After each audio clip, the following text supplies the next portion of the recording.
Father, my Abba Father, Lord, we dedicate this conference to you. We ask for your presence to reign over every speaker, panelist, and guest, over every conversation, collaboration, and commission.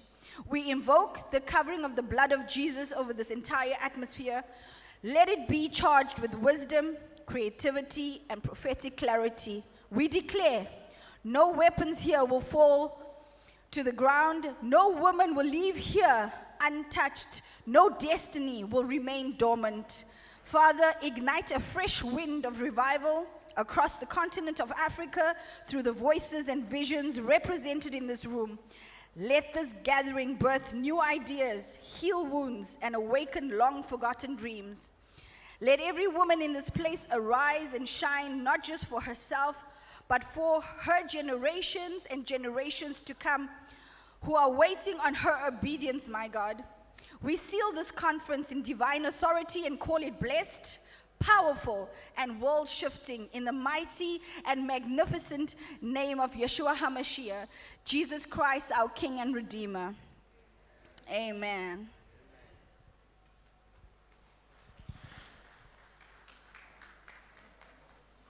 Thank you so much, Dr. Chichi. If we could please rise up to sing the national anthem, the Nigerian national anthem.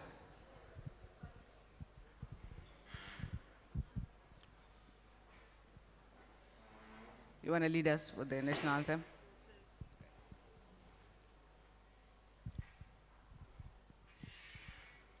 Nigeria, we hail thee, our own dear native land. Good tribes of Medieval, in brotherhood we stand. Nigerians old and proud to serve our sovereign motherland. Our flag shall be a symbol that truth and justice reign. In peace all battle honored, and this becomes our stay. To hand unto our children a banner with our stain. O God of all creation, grant this our one request. Help us to build a nation where no man is oppressed, and so with peace and plenty, Nigeria may be blessed. Thank you very much. We're not going to delay, we're going to start straight away with the program because we're running short, we're running behind time, I think an hour behind time. So what I would ask Ms. Barrister Mrs. Olamide Adeleye, who is the WA Global President, to come and welcome the guests. Thank you so much.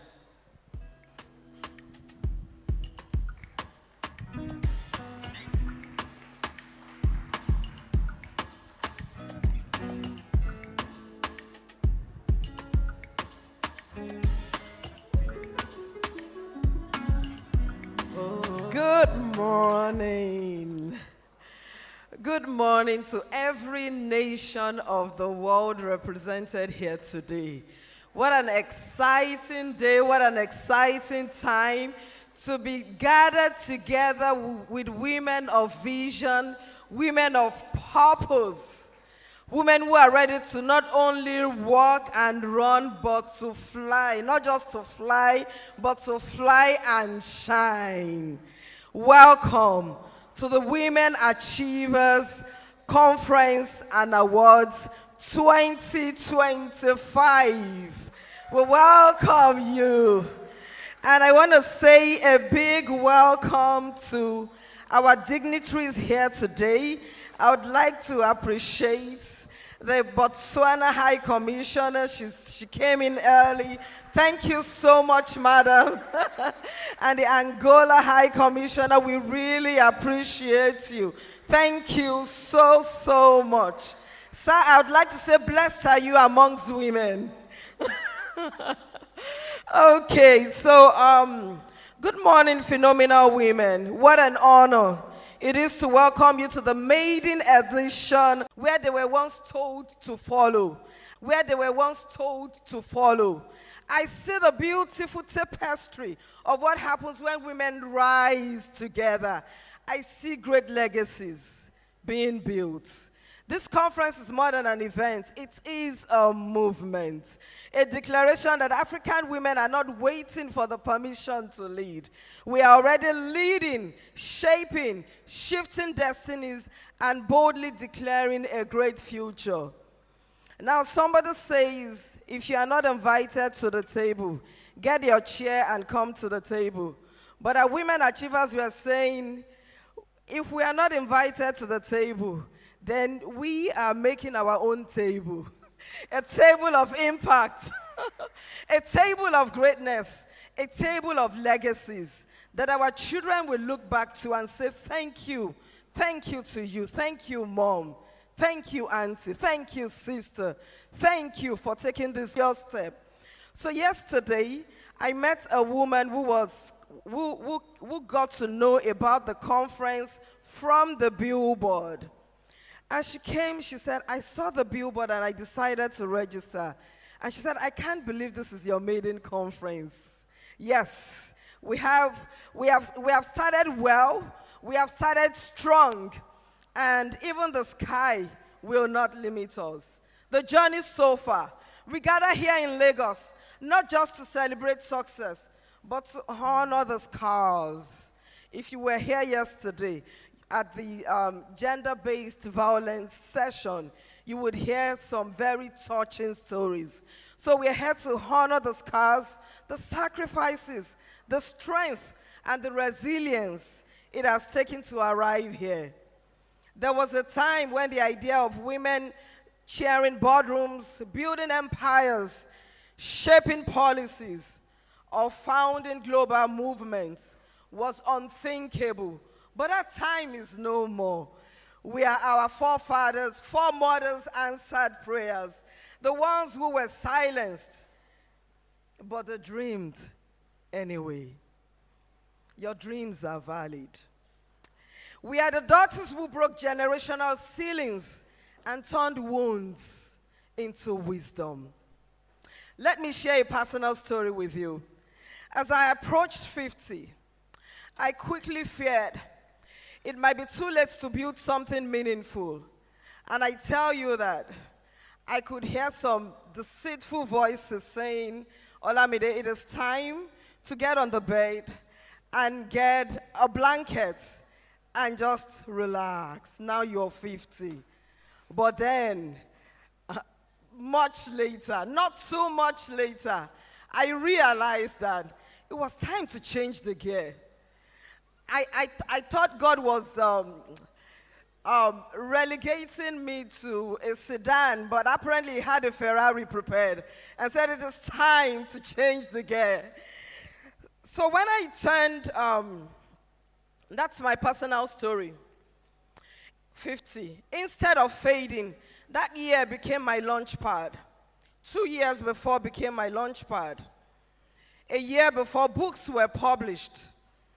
And I remember that when I submitted my content for the very first book, I was bold enough to put together. My publishers based in the US called me and said, you've submitted content for 5 books. And I'm like, okay, from 0 to 5. So women, find courage. I learned that time does not define purpose. As long as there is breath in you, there is room to build, room to rise, and there is room to lead. I believe each of you has had a moment like that, when you chose resilience over retreat, boldness over silence, and you chose faith over fear. That is why we are gathered here today, to stir up that same fire in each other, the courage to rise higher, dream bigger, and do the unimaginable. Why does this conference matter? This maiden edition is symbolic. We are planting a seed that will outlive us. One says, women's leadership is not an exception. It is a necessity. Development across Africa cannot be sustainable without women at the table, designing, deciding, and delivering impact. 2 days ago, I had the privilege to meet one of our women from Liberia. It's amazing what she's doing, providing handmade pads for destitute children, children that were never told the stories or were never helped or didn't have any mentors to tell them about puberty and struggling by themselves. So a woman that saw what she went through and she decided, as long as it rests with me, I am not going to let other children around me go through the same thing. She's a strong woman. She's an achiever. And that is the kind of woman that you are in this room today. You came all the way, like our vice president would always say, Lady Kefiwe, an amazing woman. She would always say that you came all the way from different parts of the world. The money you spent to buy the tickets, you could have used it for a holiday in New York, at the Bahamas, but you decided to come together for the sake of Africa, to help build a strong legacy and to make a lasting impact. The power of now. There is a quote by Maya Angelou that echoes in my spirit. Each time a woman stands up for herself, she stands up for all women. This is our time to stand, not just individually, but collectively. Because real leadership is not about being the loudest voice in the room. It is about being the voice that lifts others. It is not about arriving at the top alone. It is about creating ladders and holding the ladders for others to go up. It is about building bridges and blueprints for others to rise. Guess what? At Women Achievers Africa, we're happy to see other women rise. We are not threatened, but as they are rising, we are putting our hands together. And a woman who feels she can't rise, we are here to push her up and say, yes, you can do it. There is so much more in you. Because real leadership is not about being the loudest in the room. It is not about arriving at the top alone. It's about creating these ladders. Let this conference be that ladder. Let it be that bridge. Let it be that sacred space where one woman's story becomes another woman's strategy. With heartfelt gratitude. Before I close, allow me to deeply thank the extraordinary team that worked tirelessly to make this conference a reality. I'd like to have appreciated our vice president, an amazing woman, Lady Kev. And I say Lady Kev can pick up the phone and call anybody in the world. She's a woman of courage and strength. I want to thank our global treasurer, Mrs. Bola, who came all the way from Canada. When nobody believed in Women Achievers Africa, this woman helped us to get on the feet and to run. She's a woman of strength.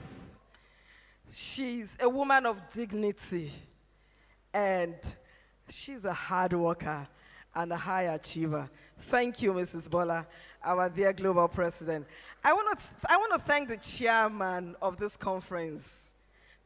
Through sickness, through tears, through pains, in the course of preparing for this conference, she had a surgery. And 24 hours after, she was back on our computer, on our phones, responding to messages, working so hard. At one time, I had to say, can you please slow it down? These are women achievers. And I want to say thank you to our global head is here, Lady Mildred. Thank you. To the organizing committee, our partners, planners, and volunteers, you have poured hours, energy, heart, and excellence into every detail, from sleepless nights to seamless execution. You have shown what it means to serve with vision and distinction. This movement is only possible because of you. On behalf of every woman in this room, thank you for your brilliance, your sacrifice, and your unwavering commitment to excellence. May we drive impact, but never forget intimacy. And above all, may we remember that our leadership is divine work, a calling, not just a career. So welcome. Welcome to History in the Making. Welcome to sisterhood at its finest. Welcome to the Women Achievers Conference and Awards 2025. Indeed, the future is female and the future is now.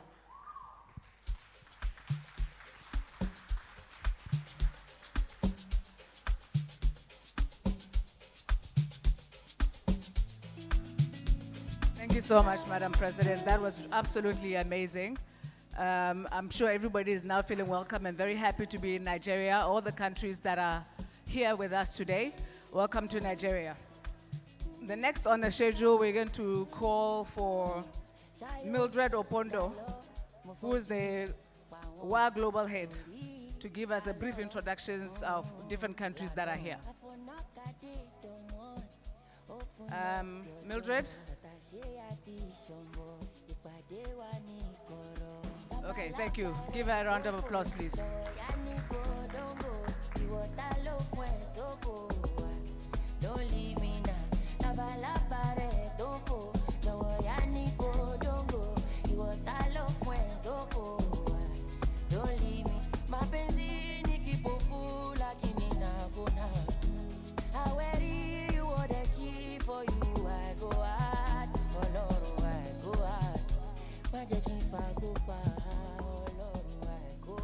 Good morning, everyone.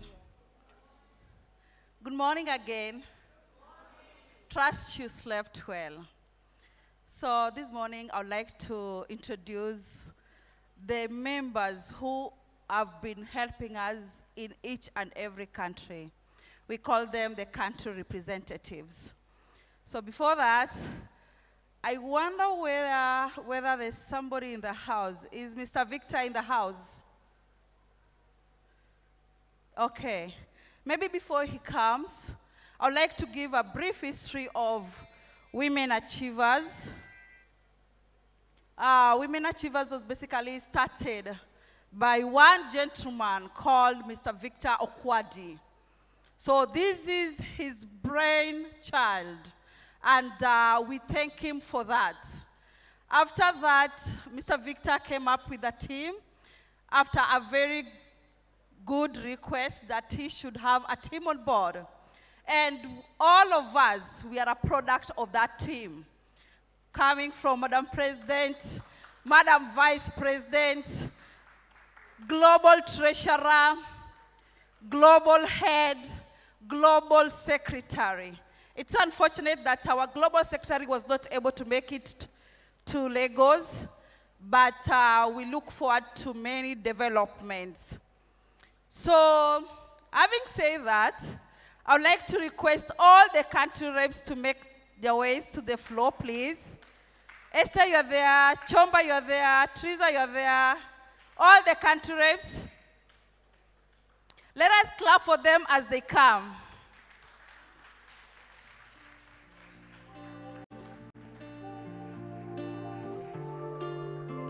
Nwane.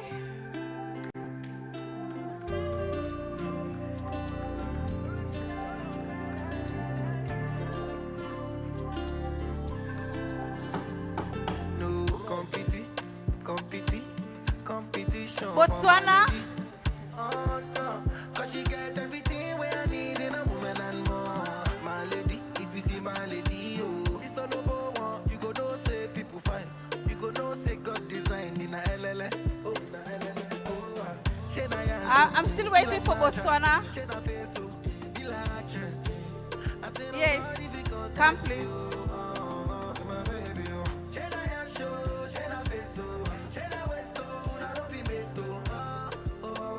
DRC? DRC Congo is here. Kindly come, ma'am.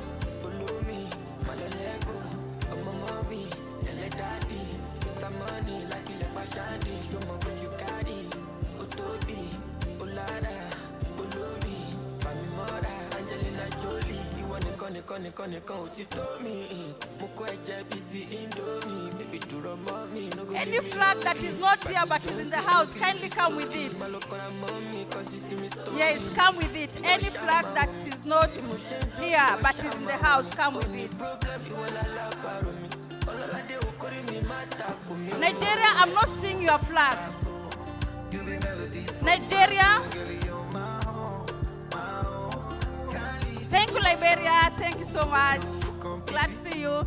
Nigeria.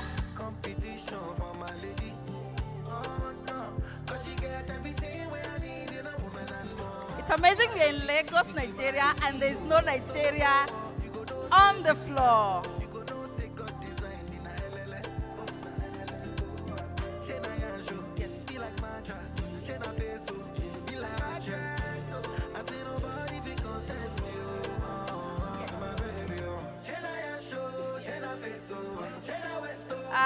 Ghana is here. Ghana. Yes, Ghana should be in the house. Kindly, Ghana, come. Thank you. Any other country that is not here yet? Nigeria, even without a flag, I need a representative, somebody to come and represent Nigeria. It's a big country.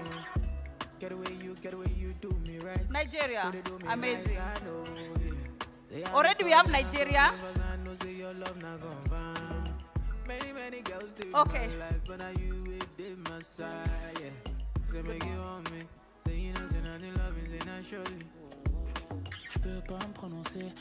So probably we can start introduction from the end, from the other end, as we come this way.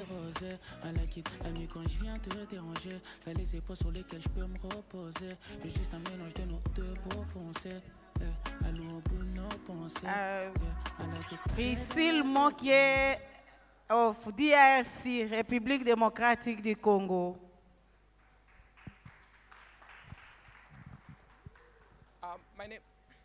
My name is Wanne, and I'm here representing Canada. Good morning, everyone. Good morning. Good morning. Are you happy? Why are you looking dull? My name is Esther Mukiri. I'm here to represent Kenya. My name is Teresa Magreta, representing Malawi. Malawi, oye! Woo! Good morning. My name is Kisiro. I come from a beautiful country named Botswana. Good morning, everyone. All protocols observed. I'm representing Zambia. My name is Chomba Mukasanga. Good morning, everyone. I'm Elage Ruth. I represent Cameroon. Good morning, everybody. My name is Rebecca Bestman Harris, representing Liberia.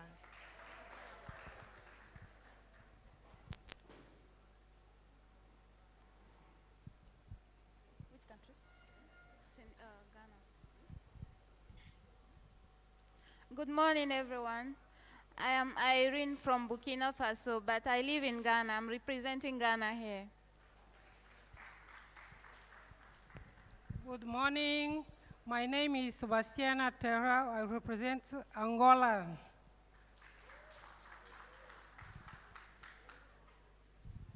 Good morning. My name is Engineer Flora Omolara Lumaki. I'm the Southwest Coordinator for Y Nigeria chapter. Thank you. Good morning. My name is Ambassador Christiana Derigbe. I'm International Relations Officer for Nigeria chapter. Good morning, beautiful women in the house. I am Engineer Dr. Neka Perpetua Emeka Godo. I am the secretary for Nigeria Achievers Africa. Thank you so much, ladies. Thank you for representing your various countries. So basically, the continent of Africa has 54 countries. But as we all see, we are not yet there. We are still lobbying for more representation in other African countries. And I believe as we keep on going, we'll be able to get all the countries in the continent of Africa represented. And not just represented, but very well represented. Because I came to realize that a country's representation is very important in matters of organizing events and everything else, and reaching who and who in their various countries. So that will be very great when we get all the countries on board. The country reps that are not here are like Mary from Tanzania. We have representation in Tanzania. We have representation in Uganda by Dina. We have representation in Zimbabwe. We have representation in Rwanda. We have representation in South Africa. We have representation in, Cameroon is here. So we just say that as we go on, why is not going to only to be a small group, but a big organization, a Pan-African organization. But to strengthen this, we are going to make sure our borders are really strengthened. When I say borders, I talk about East Africa. The entire East Africa bloc will sit together and decide who is our leader in East Africa. The SADC will sit down and decide who is our leader in SADC. The West Africa will sit down and decide who is our leader in West Africa. So having said that, I welcome all of you to this beautiful moment and also request my country reps to fly their flags up. Thank you so much.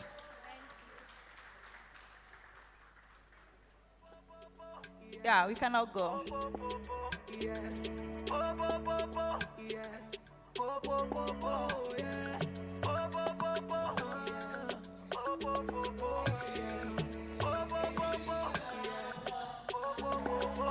What tell me about do? What you gonna do? When me come through, back belly cancel. When the beat drop, ain't nobody beat snooze. Girls them dance to marry the man. Break it down, bop, bust it down, bop. Party girl, bop, oh, where you come out? Pretty girl, bop, shaky bum bum bum. Anywhere you there, make a come out. Come on.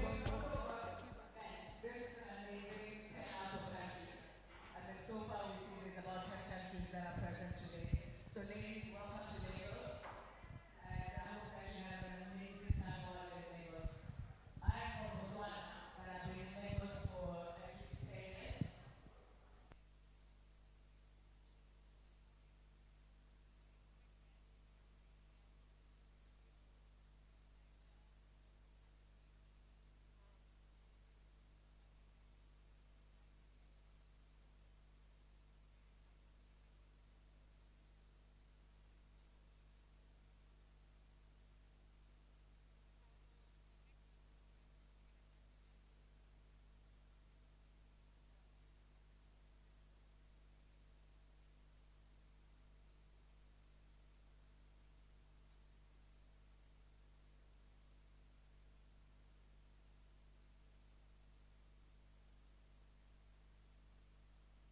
Pretty girl, bop, shaky bum bum bum. Anywhere you there, make a come out.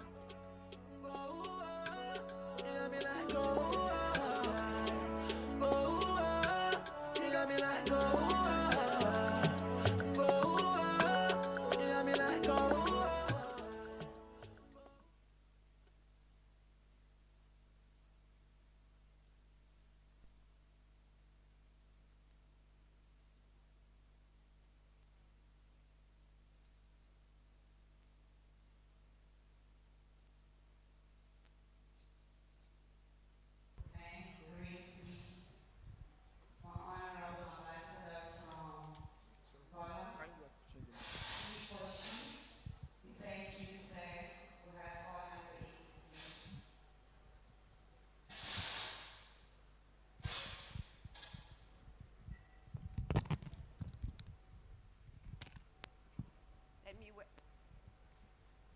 wear my glasses so that I can see everybody. So my name is Kifile, and I'm standing here representing two beautiful countries, one in the continent of Africa, Botswana, and the other one, the country called Canada in North America. I'm proud to say that I represent these two countries.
And we thank you for that.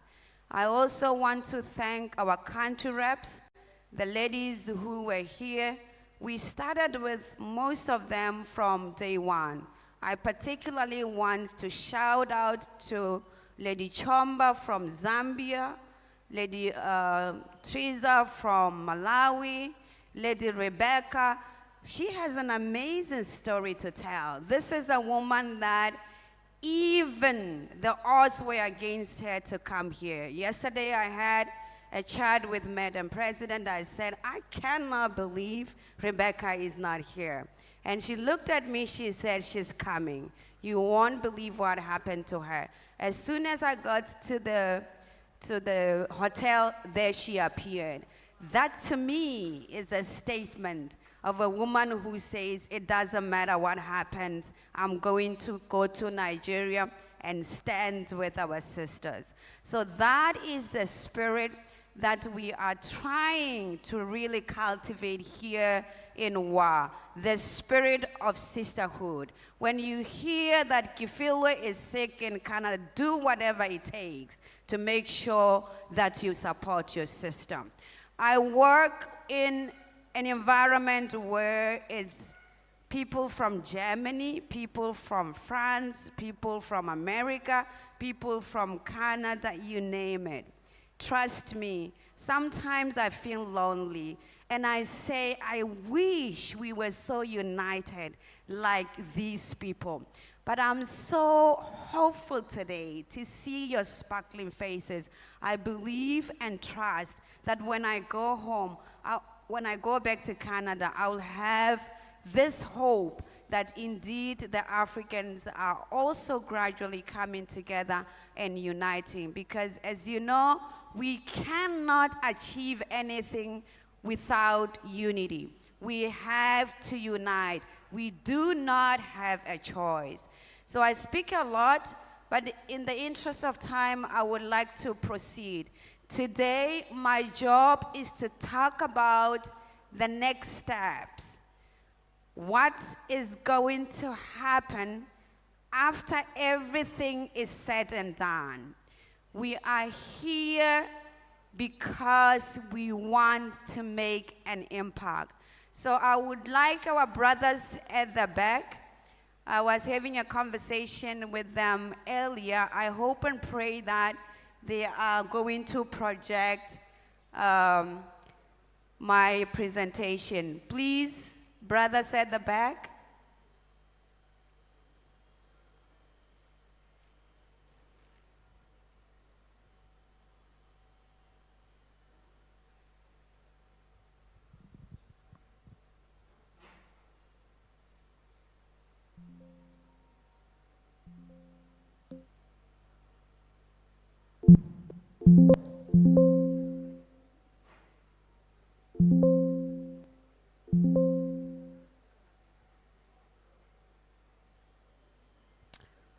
While they're still trying to fight with that technology,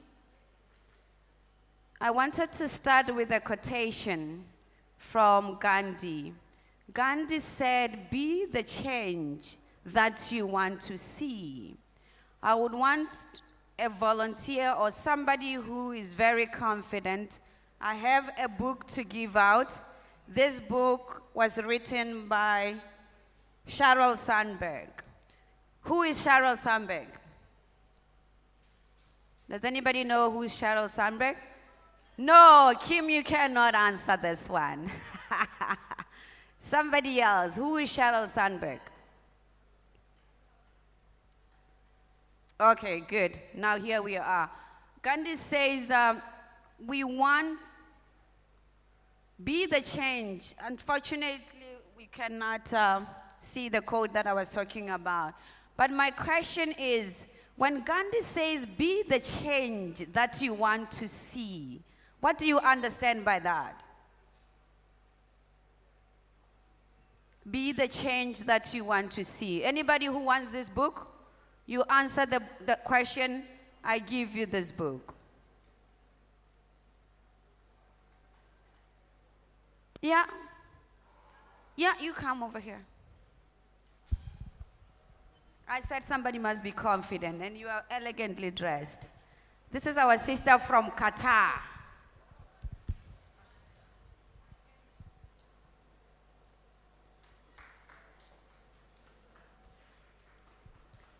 I talked to her, I said, Linda, we gotta go to Africa and make it happen.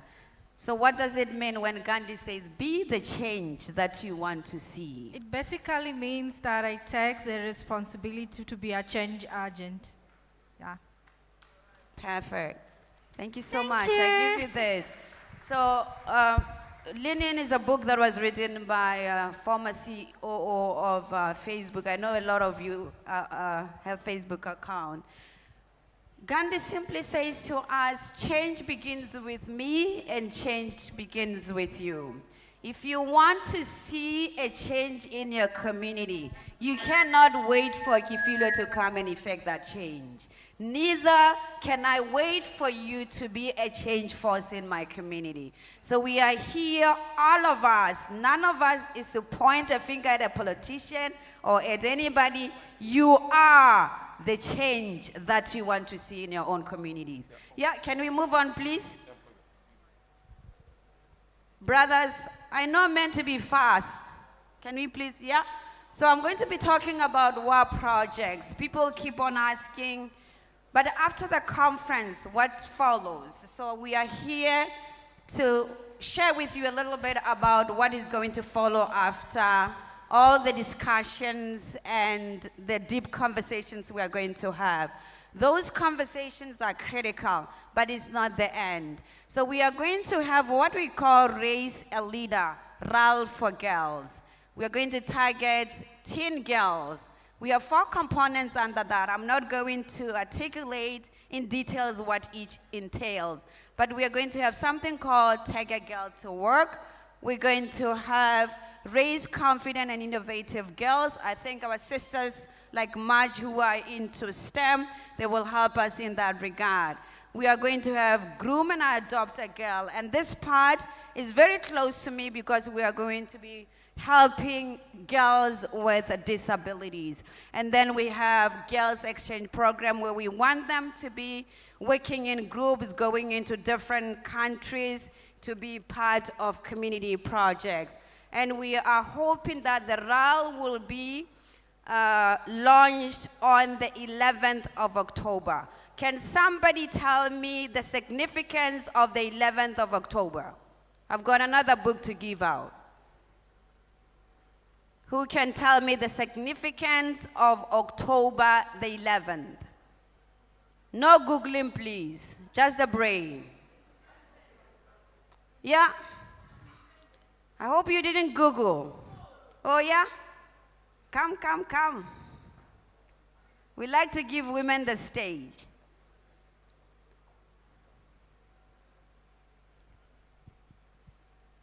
International Day of the Girl Child. The International Day of the Girl Child. We hope and pray that our wonderful and phenomenal president will have the team to support her and launch the RAL program on the 11th of October right here in Nigeria, in Lagos. Can we move on, please? Please, please, let's move on. The projectors in Nigeria are slower than anywhere else in the world.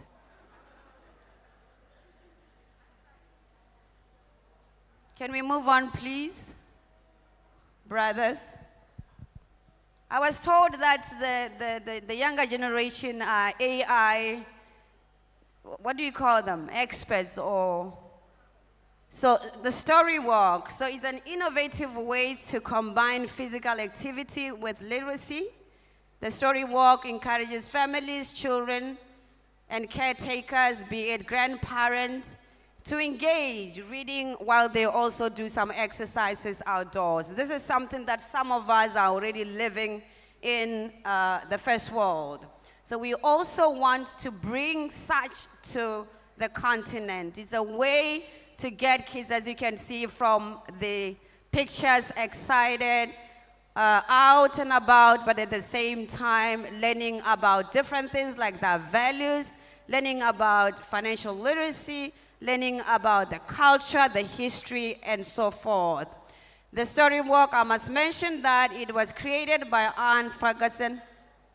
Why is it blinking and blinking, brothers? So we are going to be launching our first story walk in Nigeria in partnership with the National Conversation Foundation. Do we have Mr. Stephen in the house, sir? Mr. Stephen representing the National Conservation Foundation. He doesn't seem to be here. Thank you so much, sir, for giving us the permission to use your space for our story walk. Can we move on, please?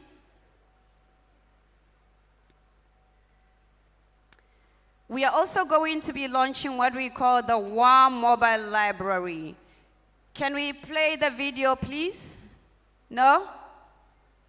Yeah, this is where technology sometimes has its own way. So this was going to be a video to show you that we are going to have what we call a mobile library, where our bus will be going to the very remote areas of Africa, the rural areas, those areas where there are no libraries. And we want to make sure that we give those kids the opportunity as well to interact and read the books that some of us have the privilege to go to the libraries to read. And we're also going to combine this with some snacks so that as the kids read, they know that every Saturday morning the bus is coming, is bringing some snacks, but at the same time bringing some books. I was in Nepal in Asia, And I saw that British Council is already doing some of these things. Knowing me, I approached them and I said, I wonder why we do not have things like this in Africa.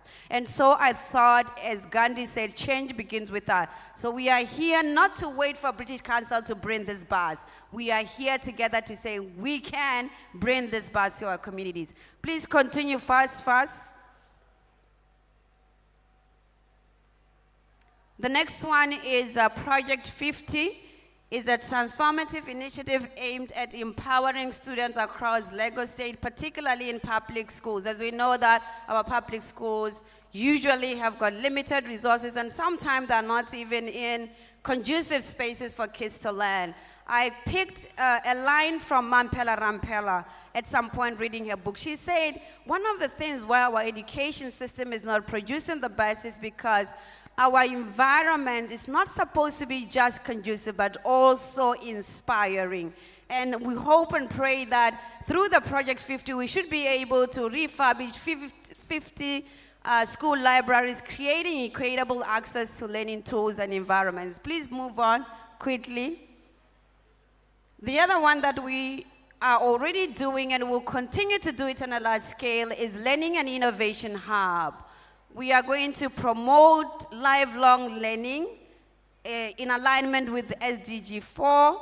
We are going to continue the mentorship programs. We're talking with Dr. Smith and Dr. Solange. These are women that we have been working with who have amazing mentorship program. They will have pitch decks where women with great ideas will be given opportunities to articulate exactly what they have, and we'll support them in that regard. Scholarships. As you see here, this was supposed to be a video. Unfortunately, I cannot play it, and those brothers cannot.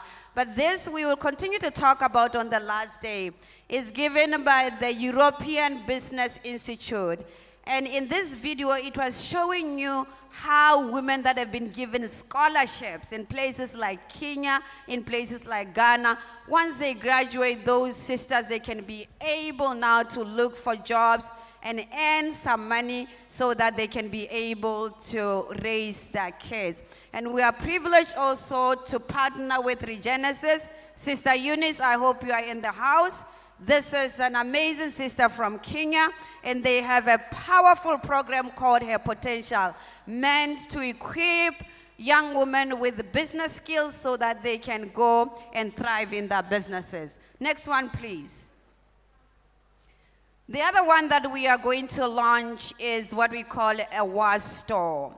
A lot of people, for some of us who live abroad, is like, if you don't look for the grants for us, the question is, what are you doing before we can go out and get the grants for you?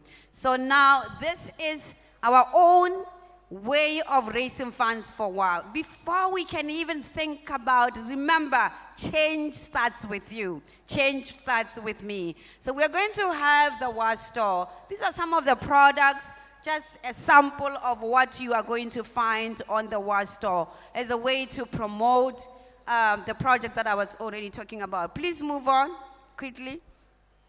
The other one that we are going to have is what I call the WOW thrift store. My Canadian sisters here, they can witness to me that we buy very elegant outfits from thrift stores, such as Where to Start in Victoria, BC. We've got Value Village. In South Africa, Dr. Chichi can agree with me, we've got Vintage with Love. These are places where if I feel like my outfit today, I feel like, oh, I need to pass it on to the next person. I simply take it to the thrift store, and that person can buy it, and the money goes back into the pocket of WOW to support the project, be it the kitchenware, be it books, be it furniture, be it clothes, you name it. These are ways that we see how our white folks have been able to progress by using such kind of strategies to empower the woman. So we say that the WOW thrift store transcends fashion. The proceeds will be strictly used to support women projects, mentorship programs, and grassroots impact projects that I talked about. I promise you this will be pretty much the last slide, yeah? So these are our partners. I want to say thank you to our amazing partners. I could not fit all of them into the slide, but I just want to say these are the amazing partners that we are going to be working with. During the course of this conference, you will meet ladies from Impact Investors, Smart Energies with their cylinders to support our sisters who are still using firewood in the rural areas. So, thank you so much. Yeah, we can't play this one because you said there's no. It was going to be a video. In that video, Roland is simply talking about how we need to strive for ownership. There's no point for me to brag and say I'm working for Google, I'm working for Facebook, I am an MD of Microsoft. Who owns Microsoft? It's not even my dad. So at some point, they can choose to kick me out of Microsoft. But if we can say, what is it that we can build together? Let us build what together. Once we own what together, it's not for Kifilo, it's not for Madam Lamida, but it's for all of us. Therefore, we can control it. So that is what the essence of that video was all about. So please, I would want those of you who are interested in all that I was saying, see my contacts here, and you can send me an email and indicate where you want to support us. Thank you so much. Thank you so much, Kifile. We really appreciate your presentation. So far, so good. You guys have heard what WA does, what it represents. If you are interested in membership, you know who to contact. And I'd like to believe that a lot of you today will be living here with membership into WA. I was specifically impressed with the education part of what WA is going to be doing, because that's one of the most things that we need in Africa, especially in African countries, where we have lots of young people that are in the streets because they can't afford to go to school. Their parents cannot afford to take them to school. But when you have stuff like mobile library that goes into the villages, and you have scholarships that can be given to these young people, this is what women actually do to empower nations. I'm really proud of you, and I think we should give ourselves a round of applause. Thank you. So next on our program, we are going to have the first panel discussion going on. We'll call out, this is the mental health and women. So we have Dr. Chalani Doman from South Africa. I hope I pronounced the name right. Okay, Dr. Chichi. Sorry.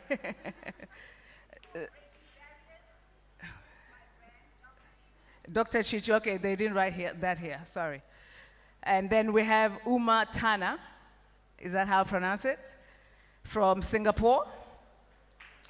Please give them a round as they go up. We have Bola Musiwa from Canada. Esther Mukiri Turanira from Kenya. Dr. Stephanie Weber from Cameroon. Dr. Aisha Adams from Nigeria.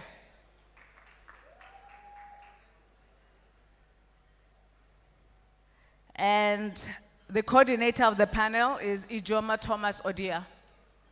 Ijoma?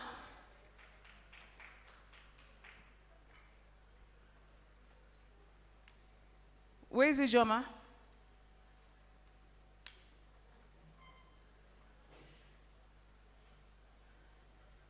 Ijoma? Okay, there you are. There's your panel, so please go ahead and enjoy yourself. There you go.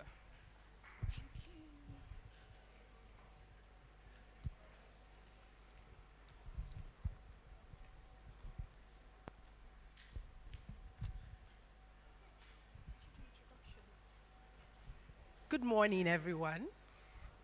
Good morning. Okay, so this morning we'll be speaking about strategies for promoting mental well-being and reducing stress for women in high-pressure environments. So, but I'll start by reading out profiles just briefly, so that we know the people on the stage. I have Dr. Chichi Lion. Hello, good morning. She's the founder and president of Chichi Lion Global Impact, driving entrepreneurship and leadership development across Africa and globally with strong emphasis on positive mental wellness through chichilion.com.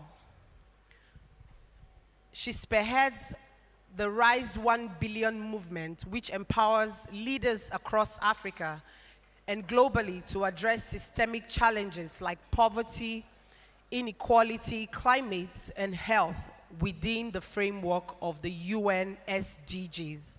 Welcome. Please, a round of applause for her. So do we have Umar Balasang, all right, from Singapore, is the founder of RAW Leadership and the Elevation Group, the CEO of Lean in Singapore. She also hosts the Roar with Umar podcast and contributes to Her World with a focus on emotional intelligence and leadership as feminine strength. Umar champions authenticity, vulnerability, and inclusive leadership.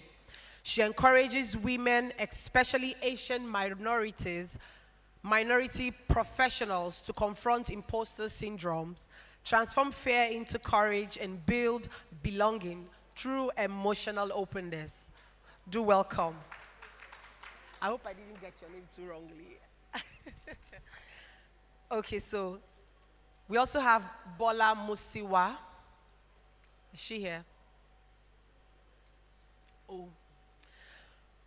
She holds a Master of Divinity in Clinical Counseling from Tyndale University, is a registered psychotherapist in Ontario and certified life coach, and skilled in trauma-informed approaches.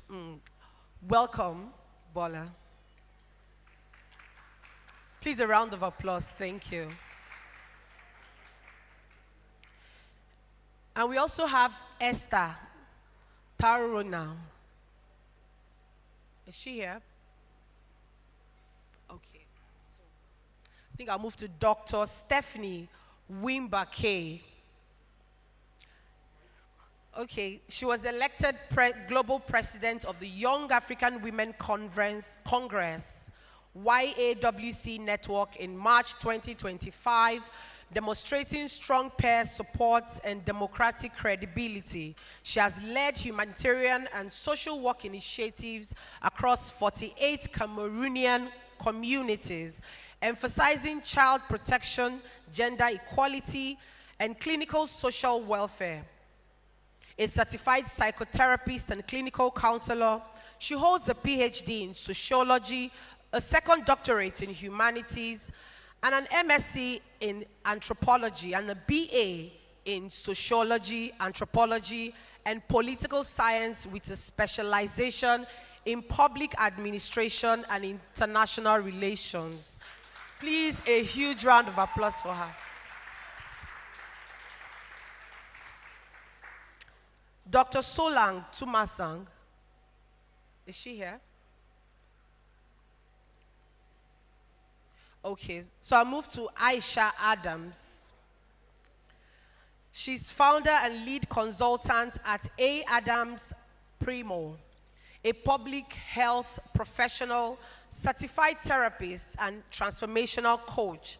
She specializes in social impact and holistic well-being initiatives. She leads a diverse suite of programs, including CIDIC Foundation, the Support Lounge, and FABIT and FABIT, focused on empowering disadvantaged individuals through creative, solution-driven interventions. Welcome, Dr. Aisha. Thank you so much for having us all. My name is Ijoma. We would like to go straight into this panel session. We're looking into strategies for women, mental health and well-being. It's a critical part of being a woman and also carrying out your work, right? Because we see that this is a Pan-African panel. We have women from various, different countries, different spheres of the economy, handling different things. And so we want to look at how do we reduce stress in what we do, especially in high-risk environments, areas where you work and it feels like, how do you even move to the next level? What do you even tell the younger women out there who are also struggling, who are also trying to get it all out? And so now we'll be hearing from our distinguished speakers. I would like to start with Dr. Chichi. You're driving entrepreneurship and leadership development across Africa with emphasis on positive mental wellness. So I want to emphasize on that word, positive mental wellness. I'd like to know, how do you go about this? How are you achieving this cause through your work? Thank you.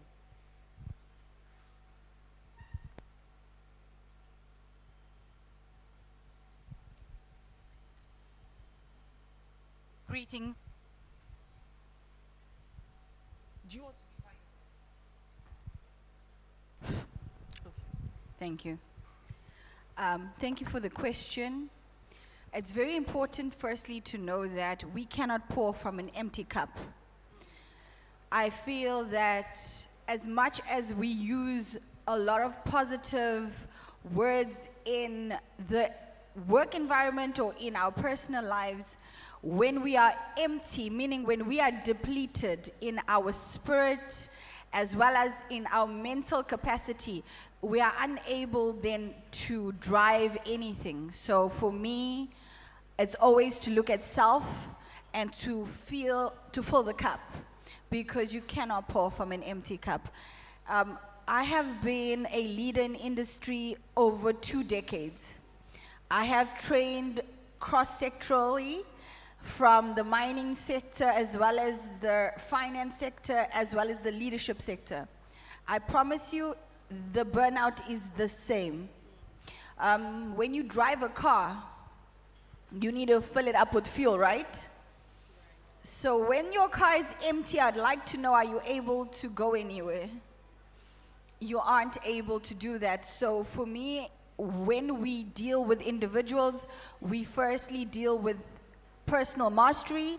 And I think for anyone in this room, other than looking at your business needs, you need to look at your personal needs and fill your cup. Thank you so much. So like she has said, you cannot pour from an empty cup. So you have to always rest, recharge, and then move on. Thank you so much, Dr. Chichi. Please give her a round of applause. I'll come to you, Uma. I'd like to know from your activities with RAW Leadership, how are you helping women operationalize authenticity? In vulnerable corporate environment, how are you helping women, live their best self, despite the challenges of dealing with, look at it from the mental wellness angle. Yeah, thank you for welcoming me to Africa. So great to be here. So I think the number one thing that women can do, both from a mental health and a career progression, which I believe is the number one career changer, is the concept of circles. And Circles is introduced by Lean In, so thank you for introducing the book by Sheryl Sandberg. And it's a group of 8 to 12 women that come together on a monthly basis as peer-to-peer mentorship. Because when you end up in workplaces like I did in technology, you don't see a lot of people that look like you. And having a group of women that understand your work, because this is very different to your group of friends. Your group of friends think that you are the most perfect thing in the world, and so they will never tell you the truth. So if you don't get that job, they think it's the employer's fault and not your fault. So they never tell you a truth because there is a friendship tax. And so circles have no friendship tax. So they come together on a monthly basis. I have a community of 7,000 women in Singapore and hundreds of circles launched in corporates where women come together and they can talk openly about their challenges in the workplace. And I think that is psychologically and physiologically such a healthy thing to do, to be able to talk about real challenges around women who understand. And number two, it also allows you to brainstorm together. For example, a lot of us women will never apply for that job unless we check all the boxes of the requirements for that job and maybe a little bit more, right? But a man, if he checks 6 out of 10 boxes, he thinks he is going to dominate this job, right? And I was once with the president of Google for Asia Pacific, and he said that in Google, the men only check 3 out of 10 and they think they're gonna do a good job, right? So in a situation like that, what your circle will do is to say, you are brilliant, you should apply for that job. Now let's help you prepare to go after that job. So I think women need voices of other women to help them move forward, but also listen to the challenges and help them take action. And I think this is the most powerful thing a woman can do for her career. Thank you so much. Please, a round of applause for her. So one very key thing she has said is the fact that a lot of women would need to tick all the boxes before they think they are good enough for whatever it is that they want to do. So please, it's a reminder today, even if you tick one box, please go ahead. You're worth it. You're worth it. Thank you so much. Thank you. Doctor. So I'll go to Esther. Right? Okay, Esther. You know, from your work as chairperson of Hustlers Women Brigade, right?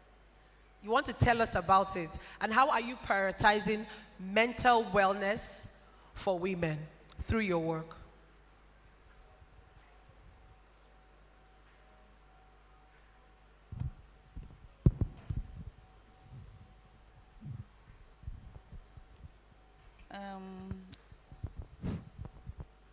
Good.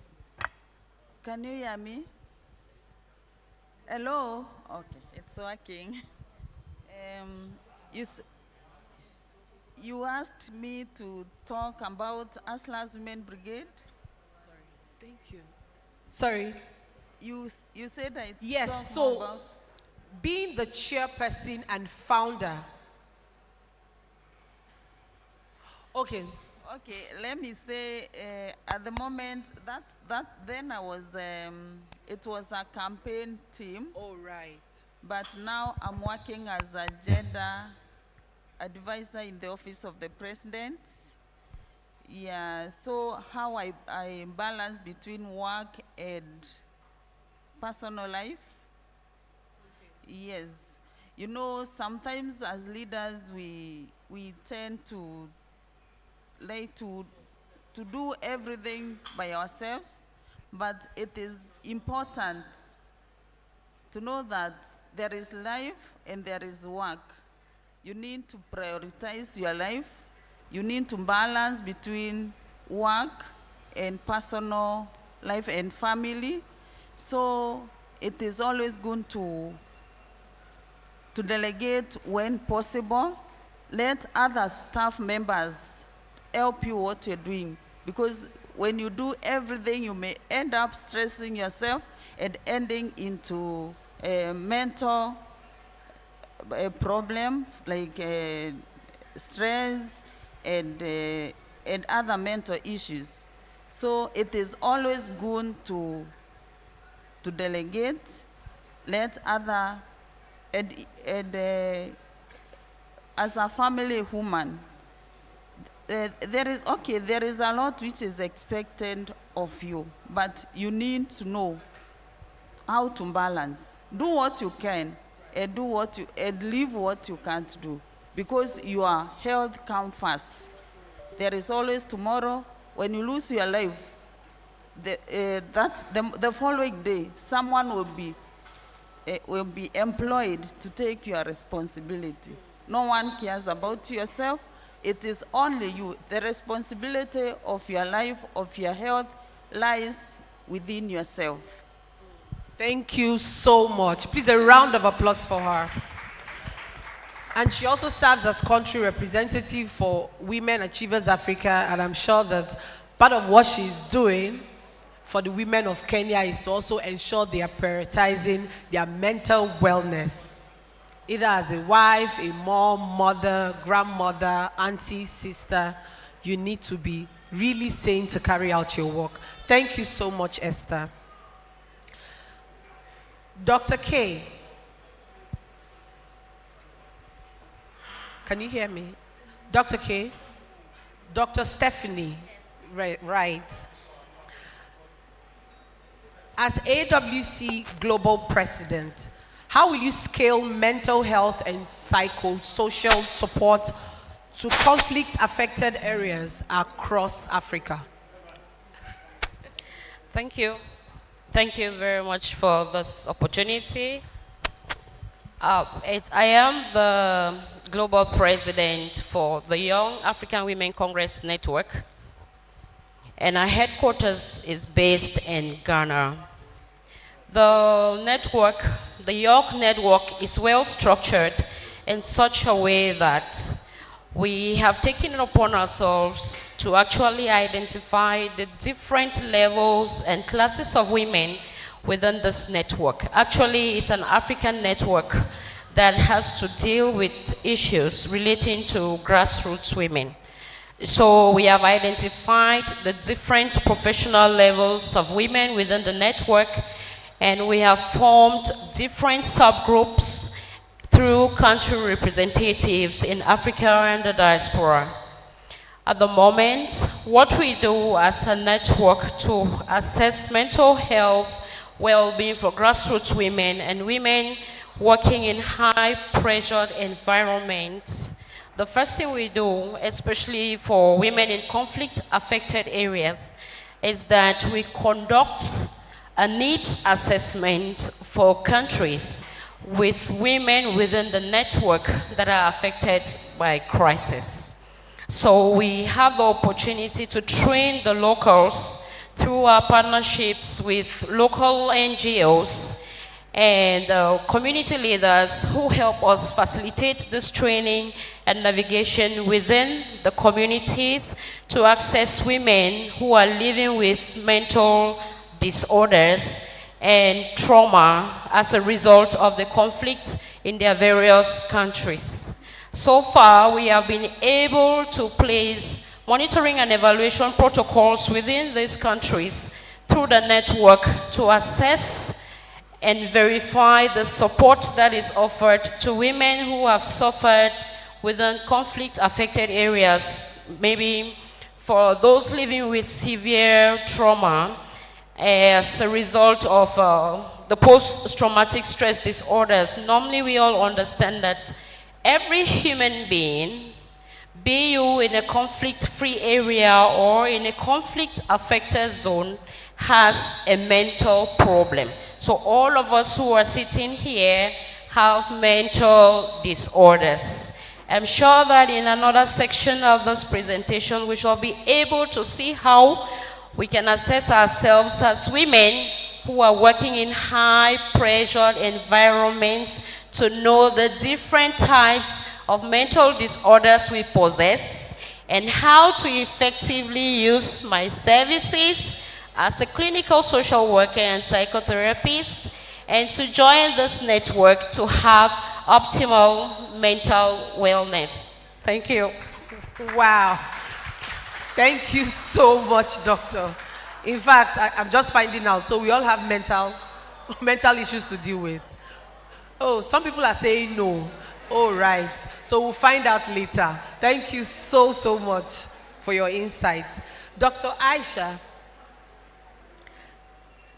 as a consultant, a certified therapist and transformational coach, I want you to come, and I think that I would also get Dr. Stephanie to also talk about what she has said again, so that we can, emphasize on it, because I see that you are both in the same line. Tell us why it is important to focus on mental wellness. Mental wellness for women, in every sphere of your work, especially the fact that most people are in high risk, areas. Okay, so thank you for that question. Off the back of what Dr. Stephanie said, I quite agree with her that every one of us has a need for therapy in whatever form. There's something they call adverse childhood experiences that we would have suffered at some point or the other. Perhaps you had a caregiver that did not cater to your emotional health. Perhaps you had, erratic, challenges with your parenting. You had people talk down at you. And as a result of that, a lot of us women carry things like imposter syndrome. We struggle with self-doubt. We struggle with work-life balance. I don't even know what that is. But work-life balance looks different for different people. And because of these kinds of situations, it's so important that we prioritize self-care. And what I usually tell my clients when I work with them is we need to schedule self-care like we schedule our appointments. Because who caters for the managers, for the high achievers in the workplaces? We do not really have psychosocial support at that top cadre. We are worrying about our staffs and the people we are accountable for. Who is worrying about us? Who holds us? Who hears us when we are struggling? And so as a result of that, it's so important that we prioritize our self-care. Things like as simple as art therapy. I know you say you are very busy, and I reckon, but art therapy doesn't take a lot of time. So using creative modes, leaning into storytelling, write your stories, talk about your truth, and use these things to help yourself de-stress. It will go a long way to helping us, manage our mental health better. Thank you so much. Thank you. Please, a round of applause for her. I'm sure we are gaining insights from these distinguished women. I'd like to go to you, Dr. Chichi. Are there indicators that you can use to measure, the mental wellness of women who are around you, female leaders? Are there ways that you can tell that you think that this woman needs an improvement when it comes to her mental alertness, mental wellness? There is assessment tools that you can use, psychometric testings. There are different tools. You're specifically asking whether we can assess whether they have a mental condition. Oh, right. Okay. So I would then say it has to be determined by what exactly you are looking at, right? So yes, to your question, and then when we're talking about assessing a person's mental well-being, let's talk about the general person in the room who are not, and I am not a medical doctor. I can attest that I can say I'm a Google doctor, but it is, I have 2 honorary degrees in business administration. So with my business professional experience and in dealing with people on a day-to-day, I'm also a lay minister and a lay counselor. So I have psychological training in terms of the developmental stages of adults and a whole range of things. So I understand psychology. But for the general person, you are asking whether we can assess that. I would then need to build a tool for that, which is not impossible, right? To answer your question in a more specific way, when we are just taking it practically, because I teach by learned experience, right? So when you come across somebody that is stressed, let's ask, when you find somebody that is not being gentle with others or there is chaos, you can actually see it. You don't need to be a psychologist to do that, right? When you're working with somebody and it becomes an environment that is uncomfortable, how do you then engage in that way? It's about, firstly, knowing how to address a situation. You are talking about emotional intelligence now, okay?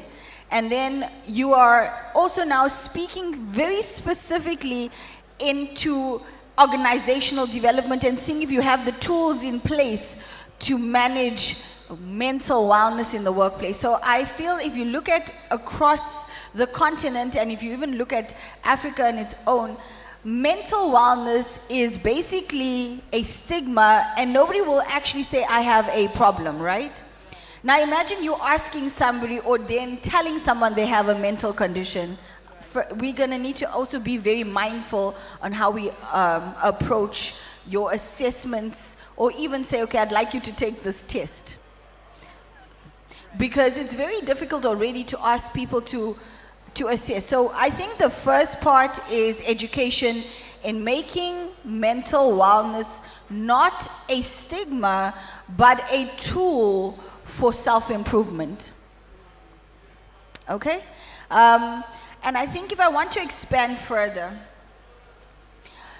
we very easily are able to say that people have generally an issue from a well-being perspective, but do we create the systems, the structures in place to bring them to a place of healing? Because Africa has high achievers, but most of us are still broken, okay? So unfortunately, people don't also understand that when we say something, we might trigger a broken part of us that then will become a reaction. So now, hurting people hurt other people, right? And I find that when we are dealing with, say, C-suite leaders, as well as your executive leaders, even your ground, on the floor, grassroots, when somebody has a bad day and they walk in and they give you that energy, right? We want to talk about negative and positive.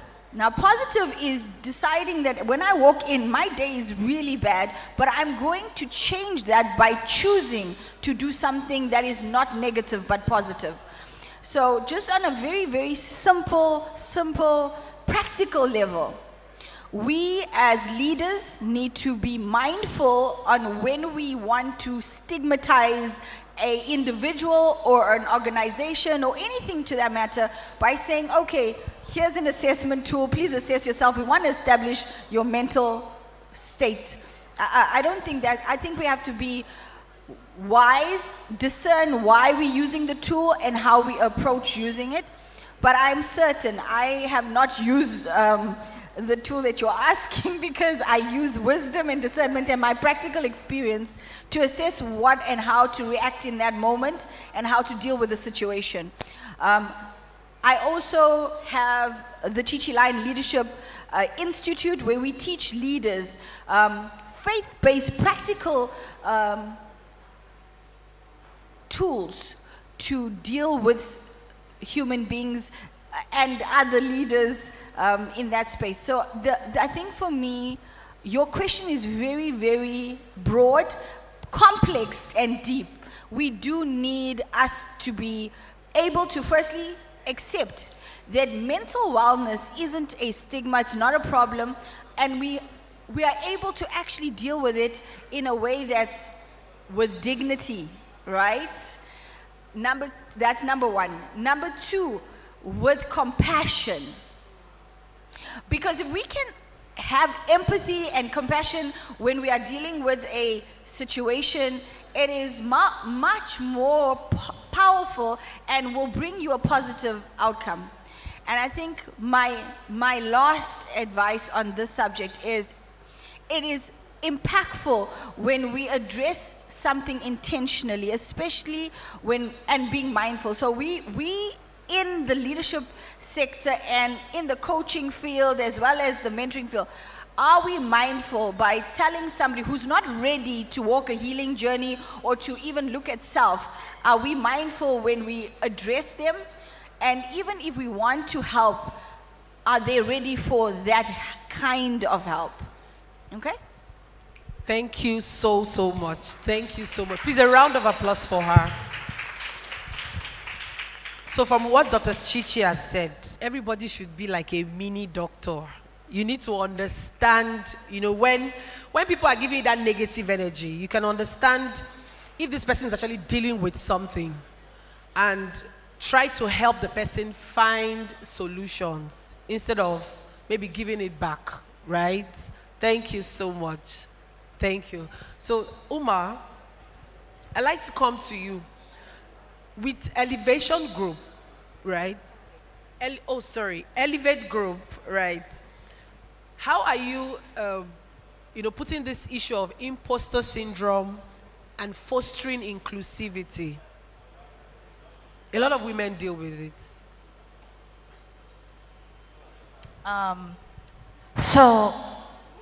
Okay, this is extra loud. Okay, maybe this one is better, yes. Look, I think fostering, everybody talks about inclusivity all the time, but I think it comes down to the everyday action of showing inclusivity. So at the Elevate Group, and we have 3 companies, we very much focus on what you can start doing today. And it's not about big policies and waiting for governments to change policies, etc. It's what women can do to help themselves, it's what managers can do to help, and it's what organizations can do. So we approach it in 3 ways. And I think we have to be careful in terms of thinking that there's always something to fix with women. Because I think the first thing we always look at is what is our fault and what do we have to fix ourselves. So we just have to make sure that we balance that with what's reality. So I'll give you a few examples. In organizations, we actually teach women to go from hidden talent to visible leader. And we have a program that's 4 weeks where we help everyone globally that can join, because we feel like women, we hide ourselves a lot and we're not visible and we're not willing to put our voice out there. So yesterday in my personal branding masterclass, I talk about how if you are not visible, people can't find you, people can't promote you, people can't give you opportunities. And women, we are so inward and shy. I'm an introvert. And we feel like we don't want to promote ourselves, and we feel like hard work should be noticed and people should then notice our work and promote us, but that's not reality. So we give them the tools to do that. So that's one example of what we do. Thank you so much. Thank you so, so much. I'll come to you, Dr. Stephanie. I'd like you to continue from where you stopped. Okay. Please, we'd like to know how you're integrating psychotherapy and counseling expertise within your YAWC framework to support grassroots women's peace building and empowerment initiatives. Thank you once again. The York Network, again, has a very vital role to play as far as peace building is concerned, because some part of our objective is to actually help women who are vulnerably affected by conflict to be able to manage post-traumatic stress disorders. So we, like I mentioned to you earlier on, we have a hub that has to help rehabilitate those women. And it's in the Peace Building Forum where women come together and acquire some skills through workshops that the network organizes to help them gain peace from within and peace from without. Within this hub again, it's made up of women who have been trained professionally and academically to manage women with such issues. So we organize workshops to help women within the network who can in turn help those who are within communities to be able to start gaining peace from within. We also do a community initiative where we approach different communities with specialized community skills entries to identify women with severe traumas to help them gather and gain education on how peace can be of help to them. So we have the opportunity to train community leaders who help us to facilitate these activities for women who are affected by conflicts to regain stability, self-esteem, to reduce stigmatization, and to gain skills on affirming self. Because within this period, women just feel that it's over for them and they don't find any joy or any reason in living. So this Peace Hub is able to help women retain themselves and to build resilience and positive self-esteem for women within the network, and especially for those working in high-pressure regions or environments, and for those severely affected by conflicts. Thank you so much. Thank you so much. I'll go to Bola Musiwa. With your work as a clinical counselor, how are you helping, single women, abused women, in the context of Canada? How are you helping them, live above those traumas and be mentally alert?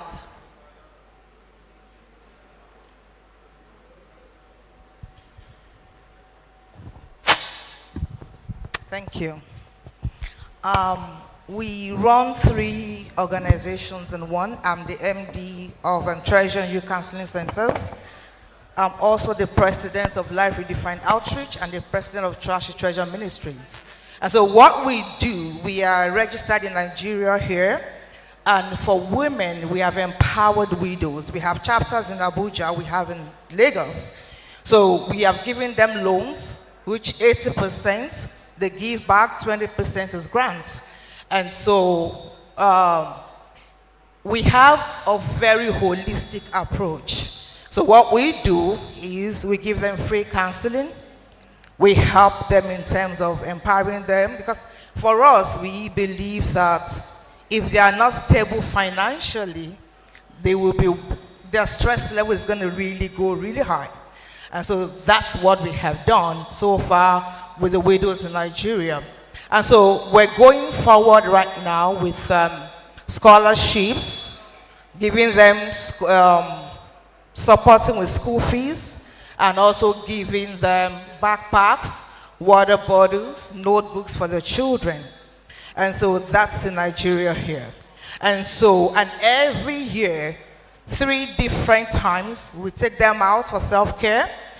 On Val's Day, the ones in Abuja, they go to a park, they eat, they support one another, and we give them food stuff. On Mother's Day, the same thing for those chapters, both in Abuja, both in Lagos. And in December, we host Christmas parties. They gather together, they support one another, they have free counseling sessions, we give them food. So what we do in Canada, for me, my motto for those organizations is what I cannot use, I cannot give. So we do clothing drives, and these are brand new clothes. Really brand new. We do shoe drive, brand new shoes. So we have workshops, we bring them together, we give them. So as a psychotherapist, I run assessments, and the moment I'm doing assessment for those women, I'm able to know their needs. And so we have a business aspect where we give assessment.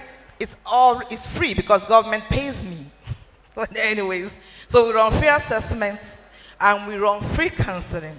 The other part that we do is we give them, so On the not-for-profit side and charity side, we give them gift cards, we give them food items, and we also do free counseling as well. So what we have been able to do, we partner with food banks in Canada, we pick food around. We also kind of get food for ourselves. And one thing we do, because for our women, self-esteem is important, self-confidence is important.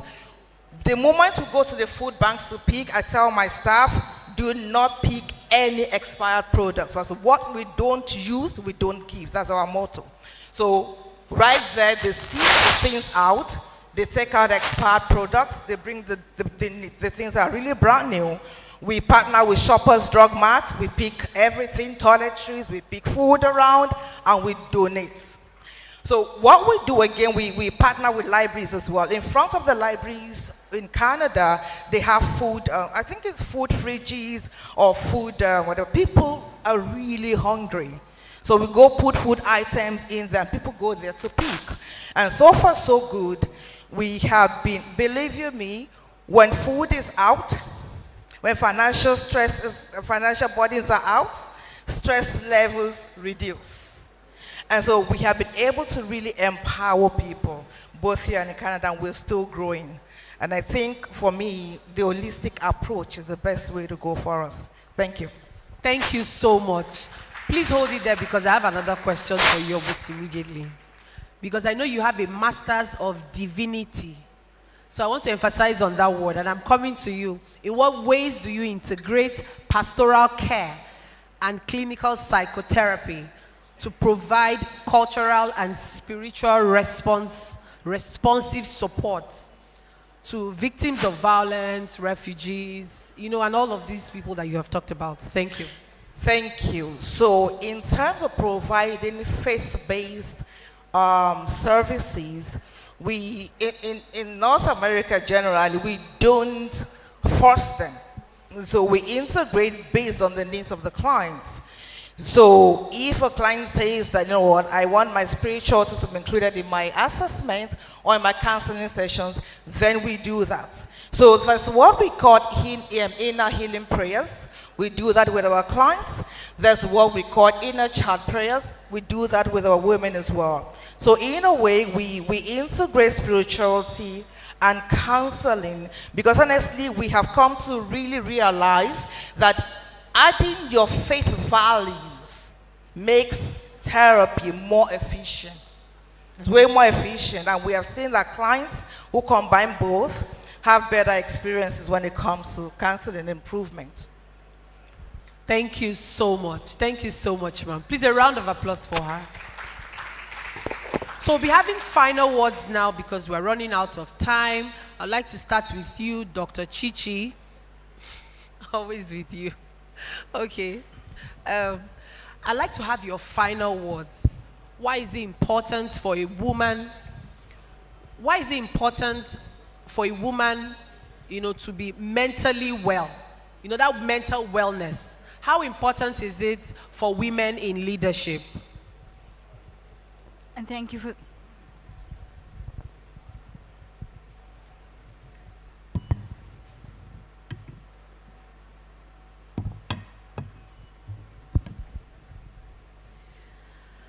Thank you for the question. Why is it important? I think for all of us to be able to be whole, we need to understand that healing is important. And to go on that journey, it takes courage. And so it's important that us as females understand that we're not just women. We lead not just homes, but we're also part of a greater ecosystem, which is our community. And so for us to be individuals that are whole, it is vital and imperative that we take initiative to ensure that we understand what we need as individuals. So thank you for the question, because it is paramount that we take ownership of our healing and walking that path. Just like Doctor said, I am a walking testimony that faith-infused therapy is powerful. Understanding your values, knowing that God precedes everything and that He's sovereign, and that if we can refuel. So I'll go back to not being able to give from an empty cup. Now, if you understand that we as females need to nurture our children, we need to provide for our family, we need to leave and go out into industry and be functional, contributing citizens to be able to be effective, efficient. We need to be able to do that whole. I'm not saying that we right now are not functioning from a place of burnout. We do.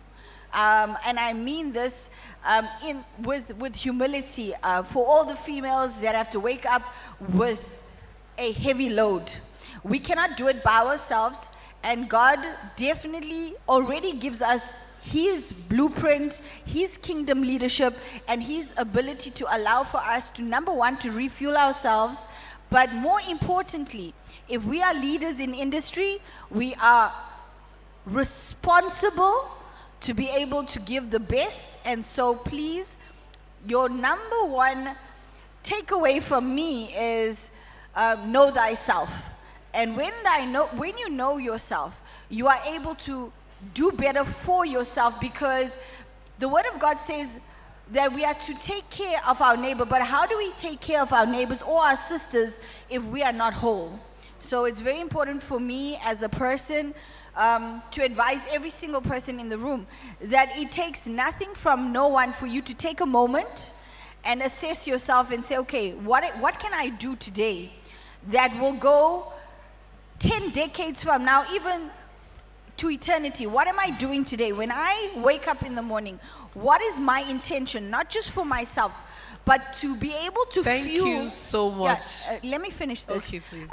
To be able to fuel your dreams, your visions, as well as your organizations, you have to make a decision and be intentional and purpose-driven, and that comes with understanding your mental well-being, okay? Thank you so much, Dr. Chichi. Thank you so much.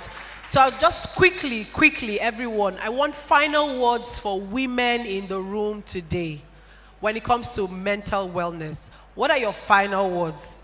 Can you go? Esther? It is... Please, one sentence, please. Thank you. It is very important for every woman to be mentally well, because women are the hearts of the families. If a woman is mentally sick, the entire family will be sick. She will not have time for the children, she will not have time for the husband, and you know, women are expected to do a lot in bringing the families together, even the extended families. When families are happy, the whole society will be happy. So it is very important for every woman to be mentally well, because she will be able to bring up happy children, and the entire society will be well. Thank you so much. There is one thing I want to share. I asked for a sentence, yeah, I will read this. It is the responsibility of every woman to stay away from drama, tell others what you need and maintain it. Set and hold your boundaries. Prioritize your inner peace. Rest when you need. Heal yourself from past trauma. Invest in your growth. Stand up for yourself and take care of your needs. Before I hand over this, there is a time back I went through something, and I asked God to help me through, and I promised Him that I will make Him known in the entire world. And today I want to tell you, God is everything. Seek nourishment from Christ. And when you are down, just go down on your knees and Jesus will take you through. Thank you. Thank you so much. Thank you so much. So I'll come to you, Bola, please. Thank you. So I think for us, what we usually tell women is self-care is not selfish. So a lot of women think that self-care is selfish. So if you tell women, what we tell them, take yourself out, do what you haven't done for years, and they will think this money I can spend on my children, I can spend in the home. See, women always think self-care is selfish. So self-care isn't selfish. Have self-compassion on yourself. The same compassion you give to your husbands at home, the same compassion you give to your children, give yourself the same self-compassion. Thank you. Thank you so much. Uma? Actually, she stole my words. So I was going to say, be kind to yourself, because we have so many roles that we play and we try to do everything so well and over-deliver that it's okay to be imperfect. And actually, our imperfection, our grade of imperfection is actually perfection for men. So, it's okay to be imperfect. So be kind to yourself. Thank you. Dr. Stephanie? Thank you once again. To everyone who is a serious working class lady, I mentioned earlier on that we all have mental disorders. This is a call for all of us. Before I return to my country, I would love to freely do an assessment for all the women, because our network through my services has been able to put up structures. We have the DSM-5, which helps us come up with the PSL 20 questionnaire. We have the GAD-7 questionnaire with 7 questions that can help you to stabilize your mental health.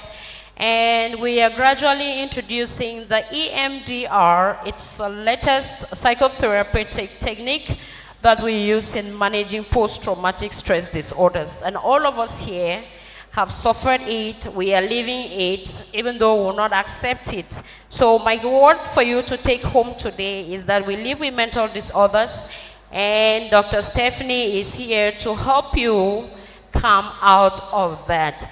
And moderator, before I will drop my mic, I would love us to undergo a little exercise. Can we kindly be on our feet? It's 2 minutes and we are done. And to the leadership of WWA, I want you to know that mental health is not a luxury benefit, but it is a responsibility of leadership. So we're going to put our left hands up, the right hand on our chest, and you repeat after me. Left hand up, right hand on the chest. You are enough. I am enough. I am enough. I matter. I matter. I am loved. I am loved. We have just done a self-affirmation that is going to help us keep working very hard in high-pressured environments and retain ourselves in mental wellness. Thank you so much. You can have your seat. Thank you so much, Dr. Stephanie. Thank you. Finally, sorry, please, we're not done. Finally, Dr. Aisha, please, a sentence. I would just like to say that, when you are building a house, the foundation of the house is the most important. And as women who are trying to, achieve greatness in the world, the foundation of the house is your emotions. When your emotions are unstable, the house is unstable. And so if you did not understand anything we said all along, just ensure that you're constantly checking in with yourself and saying, how do I feel right now? What do I need to do to feel better? And how can I care for myself in a way that helps me continue to add value? Thank you. thank you so much. Thank you to our distinguished speakers, and it's been an honor moderating this panel. If you're not taking anything home, ensure take this home, that you cannot lead from an empty cup. So please fill yourself up so that you can lead. Be the light, be the woman that every other person around you will be proud of. Thank you so much for listening. Thank you. Thank you, ladies. I would like for you guys to still stay there. We're going to present you with certificates of participation to acknowledge your being here, and thank you for being here. So Her Excellency, the High Commissioner of Botswana to Nigeria, would like for you to help hand these over to these beautiful ladies. And then we'll also have a photo op. I don't know where the photographer is before you get off the stage. Thank you very much. A hand of applause, please.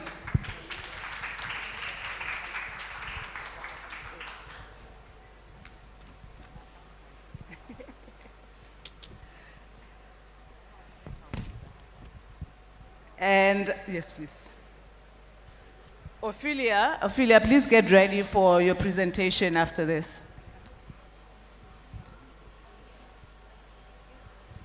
There you go, madam. So we check this one. Dr. Aisha. Dr. Aisha Adams. Doctor, thank you for inspiring the women. Thank you very much. You can open it. Take it.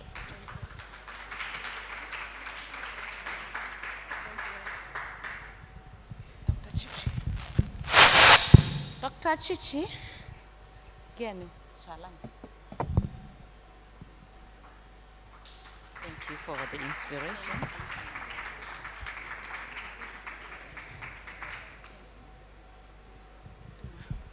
I don't see the excitement in this room. Tomorrow it will be you, so why are you not happy? Umatana Basingam. Wow. Congratulations.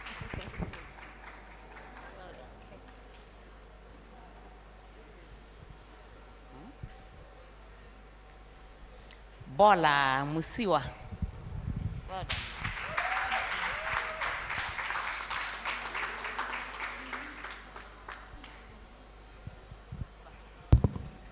Esther, Lady Esther, well done. Asante sana.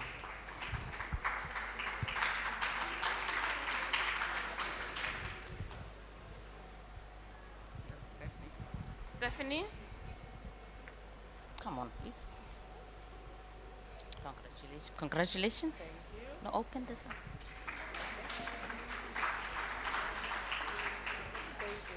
Congratulations, ladies, and thank you very much. Thank you, Ambassador. A photo op, please, madam, before you get off the stage. Can we get a photo op with the whole group?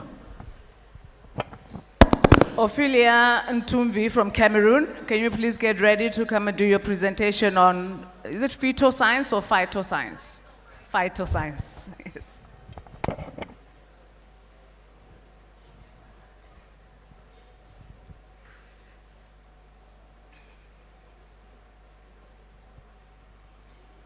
Yes, yes, yes.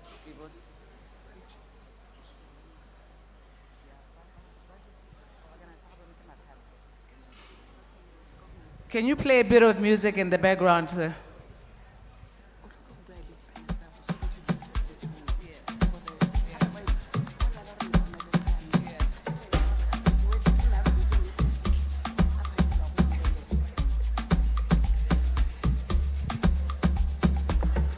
Thank you, ladies.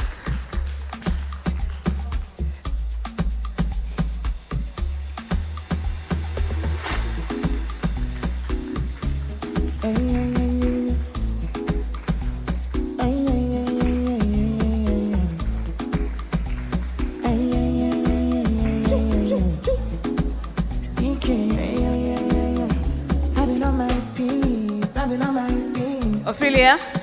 Yeah, the first trees, but I get money. I get to kill it when they give me a kiss.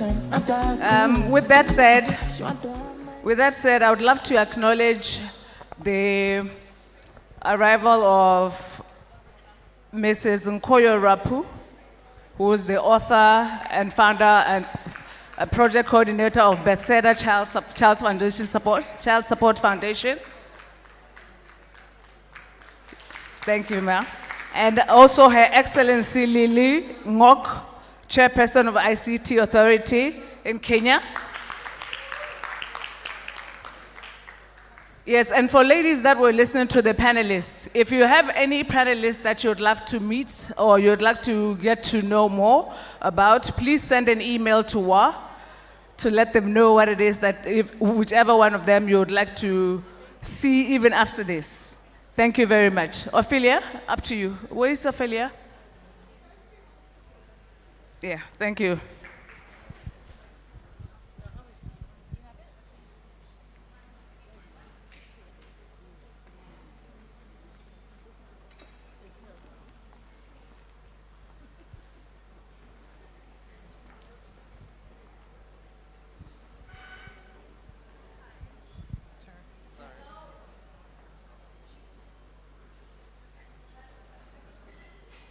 Hello.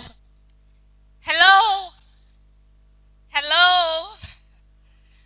Good afternoon, lovely ladies.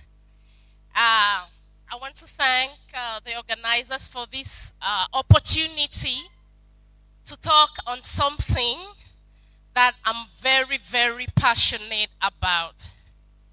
So I'm going to have the next few minutes to talk about health. I know we all know that health is wealth. Hello? Am I speaking to somebody? Health is wealth. You will never know the true value of health until you lose it. I'm sure that there are many ladies sitting here, and maybe they are texting and communicating with someone who is out there, who is unwell, who is having a health issue, and they're trying to make sure that person is all right. Today, we are going to talk about something very important. It's an innovation in the health industry. I am Ophelia Nandetumvi, and I am Country Managing Director for Phytoscience Cameroon. I'm going to be talking about a very, very important innovation in the health industry.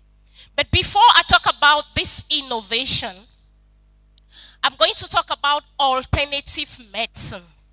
So what is alternative medicine? Alternative medicine is a series of practices, products, therapies, medical practices, of course, products and therapies that are not usually considered as conventional medicine. You have examples like acupuncture, which is practiced by the Chinese, we all know. We have homeotherapy, we have other therapies, we have neuropathy, and we have cellular biotherapy that I'm going to talk about, cellular biotherapy. So why are we even talking about health? Today, lots of people around the world are losing their health. And we all know the factors. We all know why they are losing their health. We know we don't eat well. We eat cultivated. We eat food that has been made with fertilizers, and also, you know, we can go into all of that. All the reasons why our health is depleting. All the reasons why people are getting more and more difficult health issues. But one thing that is with us in Africa, especially in Africa, is that we tend to practice more of curative medicine than preventive medicine. Am I right? We practice more of curative medicine than preventive medicine. It means we all wait until our system is completely down. It is at that moment that most of us rush to the hospital. When we have a damaged kidney, we have a damaged liver, we have sugar, we have diabetes, we have high blood pressure, we have cancers. It is only then that we find our ways to the hospital. You know, in Asia today, 5 Asians are at about 90% average lifespan because they practice more of preventive medicine than curative medicine. In sub-Saharan Africa, we are at about 50% average lifespan, 50, which means we practice more of curative medicine. That is why most people don't make it when they get to have all these degenerative diseases. So today, why are we talking about alternative medicine? Medicine today is holistic. We have to look at it from the holistic point of view. Why? Because conventional medicine, you would agree with me, I know we have doctors in the hall, that conventional medicine has its own limits. Hello? Can someone hear me? Conventional medicine has its own limits. And so sometimes we need to turn to some alternative methods that can help us, can help us take care of a particular health issue. During one of my trainings, I did my training in alternative medicine in China. During one of my training sessions, we're going through a hospital in Beijing, and we had to spend the whole day in the hospital. And during that day, we tested so many machines that were being used in this hospital, and so many people actually come to this hospital for their health issues. And so we went to this particular machine, and they asked us to, you have to undress, get into the machine, and then the machine covers you right up to your neck, and then you stay inside that machine. It actually heats you up for a long period of time, and then you come out of the machine. When we came out of that machine, I actually asked my coursemate, I asked her, do you know what this is? And she said, it resembles something that we do in Africa.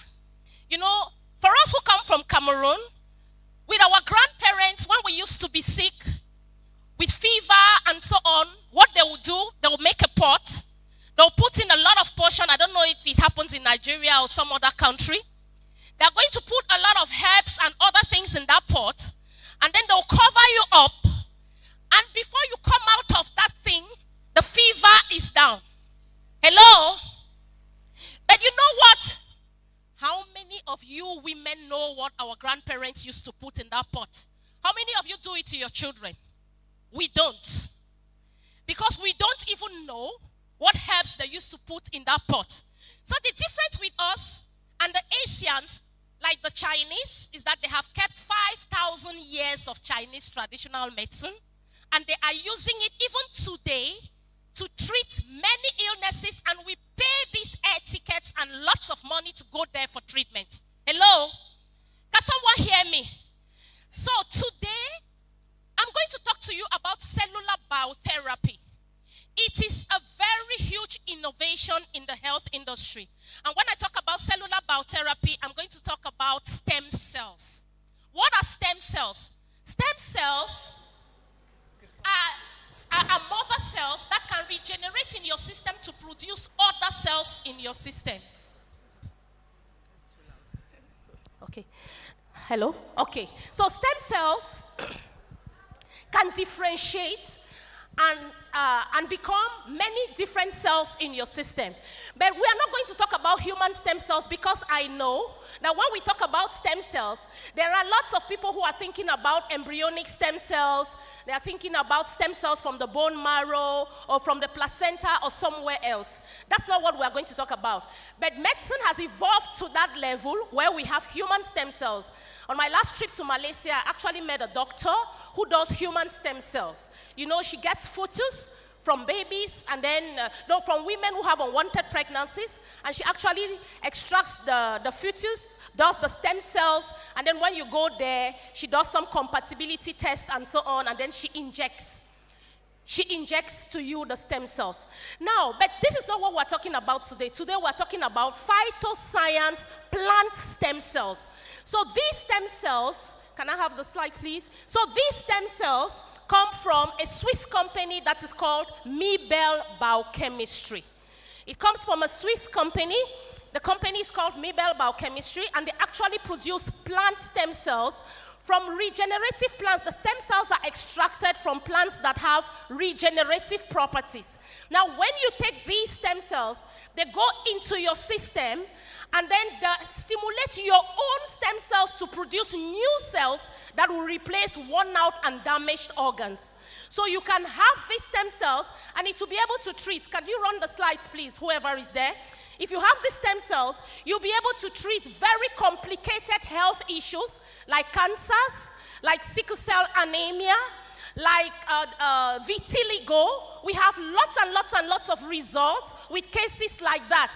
Cancer, vitiligo, sickle cell anemia. Sickle cell anemia, I'm going to end on that. Sickle cell anemia is one of the illnesses that's like a social illness, because when a child is born with this disease, it affects the whole family. I mean the whole family. The mother is sick, the father is sick, the siblings are sick. So I would want to do this for our president, Barrister Olamide. I would just want to ask you this. I want to do this for WAA. I would want to do this for WAA. I don't know if she's with me. Please, we are talking about evidence-based medicine. I want to do this for this organization. I don't know if there is any lady in this hall who has a child that has sickle cell anemia who is below 10 years old. Anybody? 10 years old, below 10. Or you have a family that has someone that has a sickle cell anemic child who is below 10 years old. We're talking about evidence-based medicine. I want to make an offer, Madam President Global. I think we're going to see about this later on. I would want 2 kits from the WAA group of women so that by the time we come together next year, we'll have at least 2 women with smiles on their faces. Women who have sickle cell anemia children, I want 2 that are below the age of 10. Phytoscience takes the responsibility to put these children on a therapy for a period of 1 year, and by the time we come together next year, we should be having so much, a Ophelia. result. Thank you. So Thank I would you. see, Madam President, we're going to work on that. We have a stand outside. For those who want to know more about the stem cells, we have a booth outside. You can go there for more information. Thank you very much. Thank you. A major round of applause for Ophelia. We appreciate your generosity too. Thank you so much. Next on the panel, we're going to have a keynote speech by one of my favorites. And with so much energy too. I think we should all get ready for the superstar. Filda H.E. Filda Nanikiring, High Commissioner of the Republic of Botswana to Nigeria. And her topic is Whole Woman, Whole Life, Rooted in Resilience.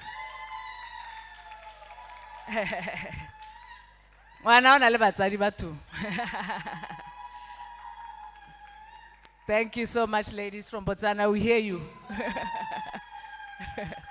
Madam, here you go. Our High Commissioner is also our former Minister of Tourism in Botswana, so she might just sell Botswana a little bit. Thank you so much, Madam. Thank you very much. Maybe before I speak, let me say, just from what she just said, one of the things that we must consider is those holidays for healing. When we travel, when you go to a destination for holiday as a tourist, it can also be a healing time for you to interact with the safari, the nature, and you will see that you will come back very refreshed. There's no podium here, so allow me to be all over the place, because the message that I want to give you also is for it to come direct into your heart. I'm not intending to give a speech, I'm intending to give something inspirational, something motivational, also based on my own life story. And before I start, may I appreciate Madam President, founders of this very noble initiative, and for the organizers for having such a great event, for those who have managed to come from far and near to be here. Congratulations, you've done yourselves very, very well. Clap your hands for yourselves. We are here for the empowerment of women for leadership. empowering women for leadership. And I just thought in my mind, wow, warring to lead. Because it's a battle how you get there. It's a battle, you have to have a lot of victories so that you can be able to say you are whole and you can be selected for leading. The focus of my keynote is, I don't want to be distracted by this, is on the whole woman, the whole life. And I'll add a tag and say a whole leader. Because as a woman, going into leadership is filling a space that no other person created can do that role. So what do we mean by a whole woman? You must be complete, soul, spirit, mind, body, knowledge, skills, gifts, and everything to be able to effectively deliver your leadership responsibilities. And I want to focus on something that I think is critical, also based on what we have been doing in the master classes, attending to the emotional you, attending to your well-being, because this is something that we have always missed in many sessions and events, talking about professional things, talking about your qualifications, your position. What are you inside like? Are you mentally, spiritually, emotionally well balanced to lead? So when we neglect this, we don't have a total woman or a total leader. So I want to congratulate you once again, organizers, for attending to the very, very critical things that make a whole leader. The inner being, the whole emotion, soul, and so forth. So you must be complete, and when we bring in the emotional aspects, we are actually completing you. Because as a woman, you are an asset, and that asset is awaited in the spaces of leadership. We always say in many countries, parliaments have very few women, the quota is not reached. In executive management, very few women. We always find ourselves missing, and we are here to call you out. So you must be whole. And I have subtitled my message, Made, Molded, Mandated. First of all, made, molded, mandated. What is being made? As a woman, it's a natural creation that you were born a woman. You didn't choose to, but your parents were blessed. Humanity was blessed with you being born as that girl. The women have certain unique capacities, unique gifts. Their makeup as a woman in leadership is needed because we are nurturers, we are life givers, we birth things, we incubate. 9 months of pregnancy is not a joke. We incubate, we give life. We are mothers, we are wives, we are sisters and aunties. We bring this comfort, this softness in hard spaces. We bring this hope, we bring love, we bring the smile. We are also beautiful. So wherever we are like now, this whole room is so beautiful because women have filled it up. I feel so beautiful today, by the way, because I think God made a beautiful woman to light up your own heart and to inspire another young woman that, you know what, you were made to beautify this whole world. So naturally, we are made to enter leadership spaces and beautify it, make it easy for the men. But most importantly, we are made to be multitasking. We can do more things than men. At 1 minute, we also have this thing of attending to details.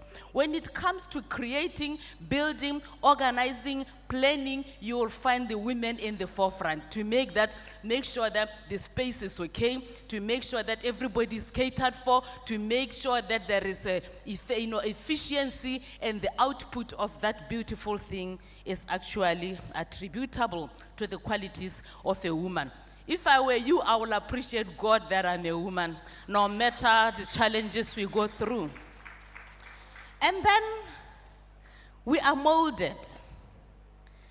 We are molded because everyday life brings its own things. Everyday life sends us to situations or brings situations that break us apart. We go through challenges, traumatic experiences. Thank you for the panelists here. They have alluded to the problems that we face that need to be attended to so that we are well emotionally and mentally. We are molded because everyday life breaks us into pieces. Now, the whole woman is that woman who will know that you are remade and rebuilt when your purpose is clear to you, when you have a clear vision, when you accept the calling to lead, to impact, and to influence others. And therefore, those tears are not for wasting. Those scars from those beatings, the rejections, the heartbreaks are not supposed to be wasted. So I want to speak to any one of you who has experienced traumatic things in life to say, today, bring them to us, because we are going to polish you with those and tell you you can make it, you can rise again, you can win that thing, you can overcome that challenge, and you can rise up. You will find yourself in high places. Why are you crying and not looking through your tears to say, the tears that you're crying will be a handkerchief you will use tomorrow to wipe another woman's tears. So for that pain, I say, no, I love it. I love it if you have cried, because I've seen how those tears have made me to become. So we are molded through challenges. We are molded through pains. We are molded in the furnace of afflictions. And when we come out, if we have a vision and a sense of purpose, you will know that I was not beaten for nothing. I was beaten so that I could be the sacrifice. I stand today, and maybe I won't have enough time to tell you my story, but there was 7 years of a testing and a trying that helped me to be packaged to become a leader, where I lost everything. Has anybody lost monies in this world? In your business, lost a job, lost a relationship, lost a loved one, lost your self-esteem, lost your confidence. I had to move to the village to stay with my mother for 7 years, having lost everything. Landed properties, I didn't have a car anymore, didn't have money, took my kids, went to stay in the village, but I had one thing that I refused to lose. The faith that one day, I will return, and I will return better. In those 7 years, I want to share a little bit. You lose your friends because you are no longer driving the car, so you are not fitting. So they can't go anywhere with you. You don't have the clothes. You don't have that. Your price tag has dropped.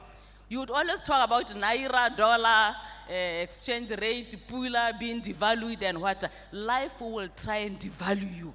But inside you, if you know your price tag, you will say, I may not have food, I may not have a car, I may not have what they have, but I am still this value. So you will never agree to see yourself as a less valuable woman. How many women have reduced their value because one man told them, you are not as beautiful as Esther? Because one boss told you that you don't qualify.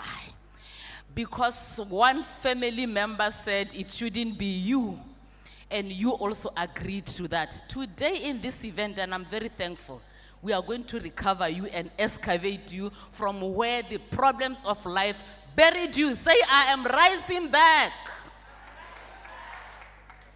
So we are molded through these pains because I don't think even God wants us to just sail into leadership, because we will take things for granted. Because in that space, you are facing difficult situations. You have to make difficult decisions. In that family, raising those kids, taking care of that family, you are facing a lot. So if you are not molded through trials, you can't face the trials out there. So let's accept that we have to go through a lot, but having a purpose in your heart, believing that it is for a reason, and having a vision to say, my destiny and my ending is not going to be bad. So that will fuel your energies and your daily strength.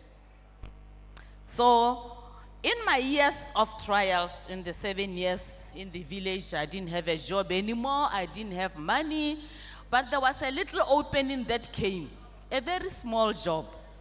And if I were a normally thinking person, I would have said, no, I can't take this, I have a master's degree, because even junior certificates could qualify. Land board, those from Botswana, member of land board. I entered the land board. I saw a small door, but I could see bigger gates behind it. So that small business you are despising could be hiding bigger businesses. That small tender, because they couldn't negotiate to your level of whatever cost, you want to drop it. I want to encourage you, don't despise those small things, small opportunities. Behind them, there are bigger gates. I hope somebody is being encouraged right now. So when you lose love and dignity from those that should give you, you must not lose giving it to your own self. Every day say, it's a new day, I'm getting closer to the change that I'm expecting. But you are also saving, you are doing good things, you are also packaging yourselves and loving through it all. Above it all is the faith that one day. I came up with a personal campaign called One Day, Wake Up in the Morning. One day I'll be out of the village, back in town, better. Lo and behold, after 7 years of prayer and believing, but it was painful. I don't have time to share my story here. But I'm believing one author here to package my story. Yeah, I think there are people who have books and who have been doing a lot of writing. One day that I had declared daily. So instead of exalting the challenges, how am I going to do this business? How am I going to pay my workers? How am I going to get food and stuff? Declare daily. One day it's gonna work. One day that big blessing will come. So it was one day in 2019 when a call came that the Mr. President is looking for me, and that's how I landed into leadership. But you know what? It's not because I was educated, not because I had allowed myself to go through the molding during that pain. So somebody's watching you, somebody's looking at you. When you are in the rock bottom, what do you do? What do we see? Can we say, bring that one? We have seen her. She's strong. She can stand. She can plan. She can stand. She can do it. Not by certificates of education, but by the resilience that your tears build you into. Can a woman rise today and say, I will be seen at the right time? I will be seen. Just wait. So what are we seeing at that time? Every day, every challenge, collect a lesson and say, I am learning how to deal with difficult people, because your brother just came around to annoy you. Small things that annoy every day. You saying, I'm learning. So I'm gonna be calm. I'm not going to talk too much. I'm just going to let them see my love. And when you give love, you are free yourself.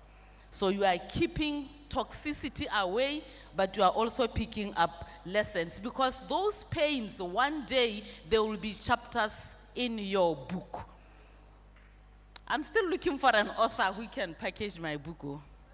So don't let me go. So every pain is a chapter in that book. There is also need to attend to places. I said I moved from the city to the village, cooking with firewood, not driving anymore, no comfort, 2-bedroomed cottage instead of a duplex. What? People are refusing to go to the place of preparation. How can I leave Abuja and go to Edo State and to my village? Hey, girl, go back. God wants to make you again. God wants you to be detached from that comfort that you get. From your money, he will take it away. From your friends, he will keep them away. So that it's only you and him and purpose and vision that is going to bring you. So it wasn't easy to leave town, but I said, let me go. And I said, God, please let it be for one reason, that you are going to prepare me for something better. So I went to the village as nothing. I came out as an honorable minister and as a specially elected member of parliament.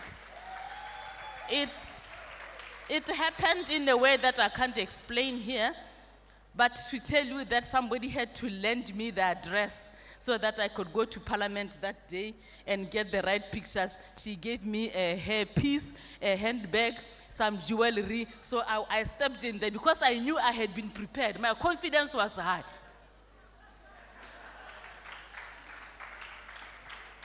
You can't have confidence if you are just relying on yourself. So let problems beat you up. So every day, believe, declare the end from where you are, declare your one day, detox, do good works, but be contented because one day. Now, 3 things that I want to emphasize before I close. Today, what you need to do you have a vision that is clear? Where do you want to end? How do you want us to celebrate you? When you retire, when you die, we should be able to say good things. She has inspired us. She has done this. This is her project. This is what she is living. What is it that you want to achieve? You need to revisit today. Is it still alive? Where did you lose it? Where are your goals? Have you experienced the roadblocks? Are you still at the roadblock? So we need to be able to look into that and then be able to see whether you can check yourself. Are you emotionally strong? If today you can be called to a leadership position, are you ready? Do you have the boldness to go into uncharted horizons? When I was sent to Nigeria, people were crying for me, saying, why Nigeria of all the places? Because of what people know. But my faith told me there is no place I cannot be, and there is no place that I cannot thrive. So be ready to venture into places unknown, because that business is needed in a place that you think is not a good place. So be open. Let me quickly talk to the awardees, because I know there's going to be an award ceremony. One thing, when a queen is crowned at a beauty contest, they always present their community project. It's now beyond your own fulfillment and your own gain for you and your family. How are you going to use you to impact the communities out there? So you want to see you being a mentor, being a role model, coaching young people out there. For the founders, organizers, the committees and leaders of WA, policies are waiting for your voice, your input. Programs are waiting for your input. We at embassies, we want to see what you do so that we can be able to see how we can support. Package the stories of women who make it. We want to see those books. We want to read them. We want to read those stories. We want to be inspired. So can you package them, please? And those projects that were presented by Kifilwe, we need to know more about them. You might just be interested. We have career people in jobs who are working.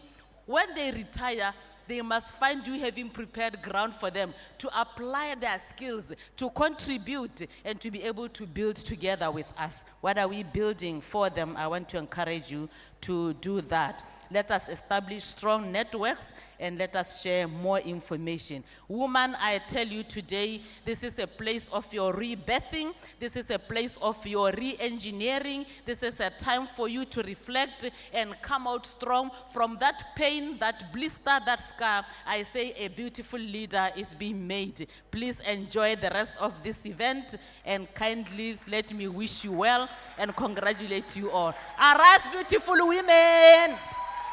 Thank you. Madam, please stay there. Please stay there, Aichi.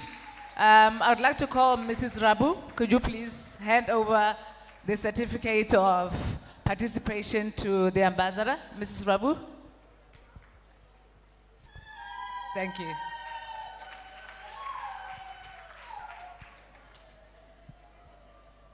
And then we'll have a... Don't go back to Botswana the same. Otherwise, I'll keep you here until you are well shaped and cut. Thank you. Thank you very much, ma'am. May I have a microphone to congratulate you?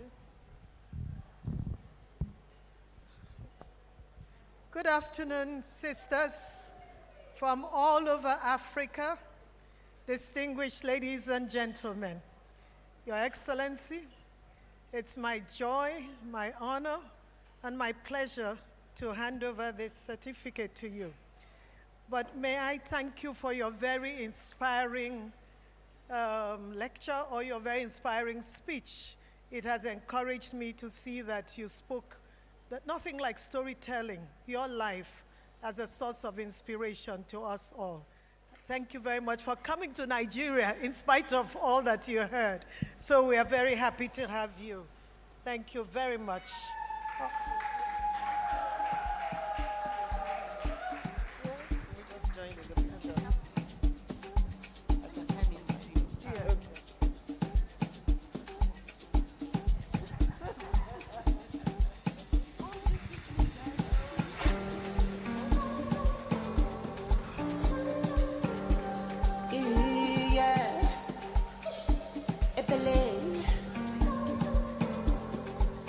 Thank you, ladies. Thank you so much. So yesterday, we had rebranding sessions. How many people attended the rebranding sessions? Personal branding and the corporate branding. How many people? Do you still remember what was shared there? Okay, can I get 3 women that can tell me what was shared by Uma in terms of the values? 3 women. I need 3 women. Yes, 1. Can you get up, please? Where's another one? Another one here. Okay. Your name and the country you're from? Yes. Okay, good afternoon, everyone. My name is Aisha Sani Abubakar. I'm from Nigeria. So, Madam Uma shared a whole lot of things yesterday. She spoke about personal branding, and she was very, very particular about the 3 V's, which is value, voice, and visibility. And she wanted us to say, when you're not in the room, what do people say about you? What is the things you want to be known for? What are the things you want to achieve in life? And how do you want to go about it? Because if there is no story, there is no brand. So she shares a lot about, if people Google about you, what do they see? And I did a practical example of that. And I saw the importance of personal branding. And I also spoke to her about it because she was also very accommodating. She was very accessible, and she was very humble. So basically, what she shared more was about personal branding and how you can actually be the woman you want to be. Thank you. Thank you. Thank you very much. The next lady. Your name and country? Okay, so good morning, everyone. This is Shulama Itilebi. I'm from Lagos, Nigeria.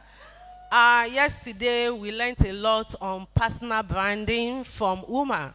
And I was able to identify my 3 V's yesterday. And today, I'm having a personal engagement with her, 30 minutes, all by myself. So just to recap some of the things she spoke about yesterday, she said, what do you want to be known for? When you enter a room, what comes to people's mind about you? That is your personal brand. Or online too, we were made to do a search of ourselves. And I was surprised at what I saw of myself yesterday, and I'm going to work on it. So she also gave us a career quick, the steps, basic steps that we can use to identify what stories we want to tell. Because if there is no story, then there is no personal brand. And she was able to say that we can do, please permit me, she said, first of all, what do you want to speak about? Speak about whatever you want for 90 days. After the 90 days, then look at what people engage most with. Then select 3 of those, and out of these 3, select 1 that you can talk about for the rest of your life. That resonated with me a lot. So she did a lot yesterday, and I think now I have some direction as to setting up my personal brand. Definitely from dialogue to execution. I'm not going to let it end there.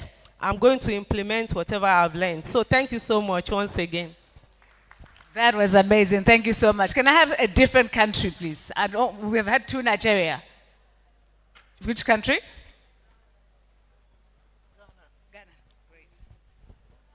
Okay, my name is Ama from Ghana. I picked 3 things. 1, you need to heal before you go out there. Because if you are not healed, you will give misinformation and it will come back to hurt you. Number 2, just be real and be authentic about who you are and your brand. And the 3rd one is go beyond your boundary. Don't limit yourself. The world awaits you. Thank you. Thank you very much. Uma, you have a tough job here. I would like for you to choose the best answer. Somebody's going to win this book, The Lion's Roar by Dr. Chichi. Uma, up to you.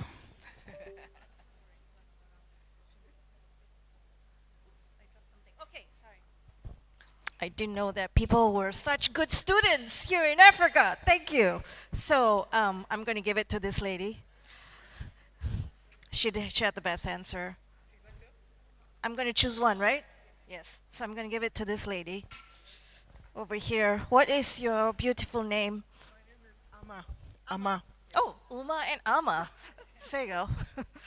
Thank you. Thank you. This is for you. Thank you. Thank you so much. Thank you. Thank you. Thank you, Uma. Sounds like you did a great job yesterday. Very impressive.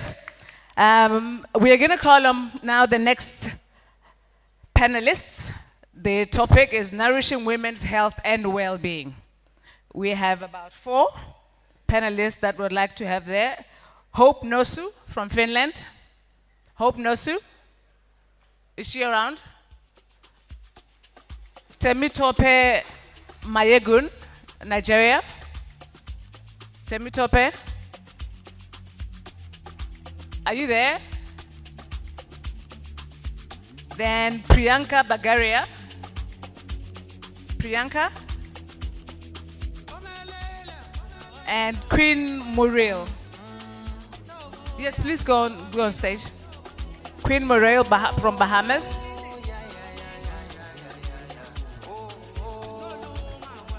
Okay, I see just one person.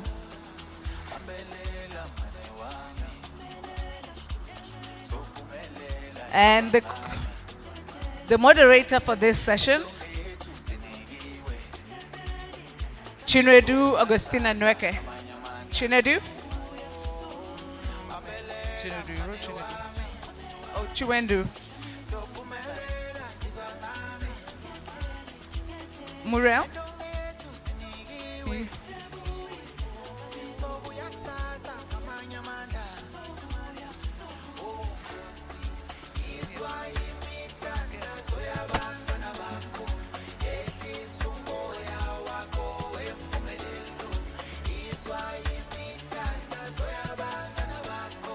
Yeah. Priyanka, are you here? Okay, I see only 2. Where's the moderator? Okay, there you are.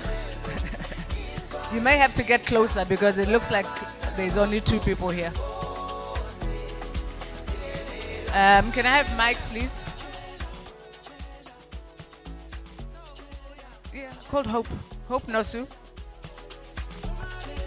Hope Wosu.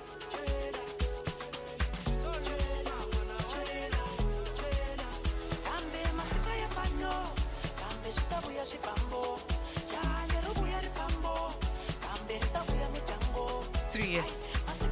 Thank you so much. Yes.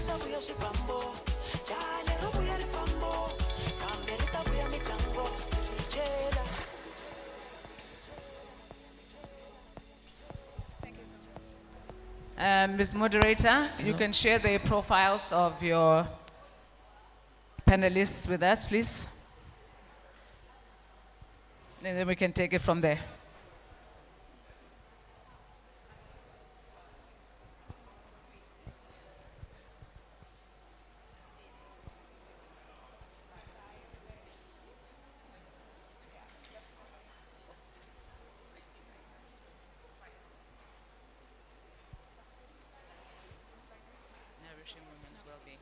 That was the one before. No, that was mental health and women. Okay. Yeah.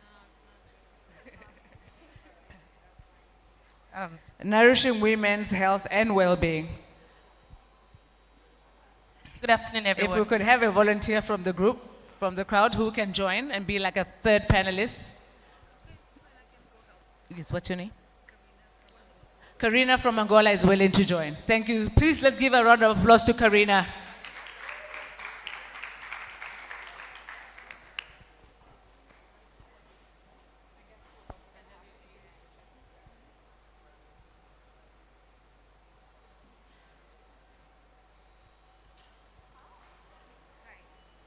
Good afternoon, everyone.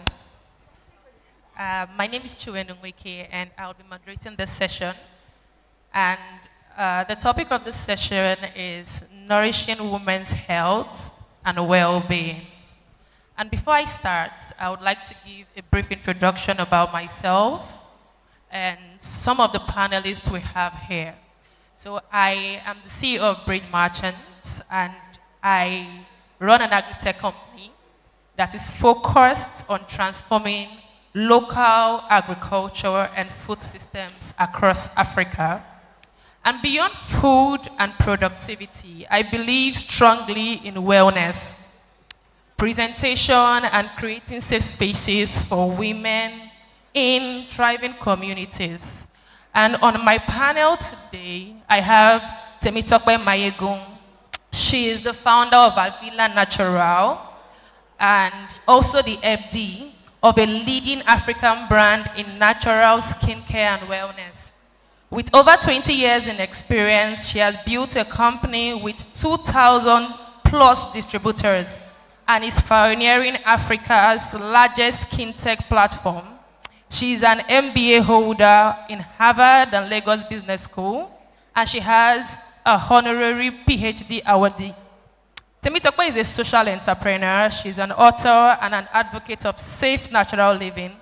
I've read her book, so I know that she actually writes so good when it comes to skincare, when it comes to health, when it comes to identity. I will be giving the platform to Miriam to do a brief introduction of herself, and then to our third panelist. Miriam, you can go ahead and introduce yourself. Hello, everyone. My name is Muriel Jean-Michel. I'm an applied psychologist. I run a private practice, and I specialize in helping people to heal from pain and trauma. I also do advising, for government bodies and corporate strategy for C-suites. Thank you so much, Muriel. So I would like our third panelist to actually give a brief introduction. Thank you for stepping up and coming to join us in this panel. So we would like to know you and what you do. Hi, everyone. My name is Karina Barbosa. I come from Angola. I am an entrepreneur. I've been working for the past 25 years with fashion, entertainment, and also more recently I opened a catering and a restaurant company.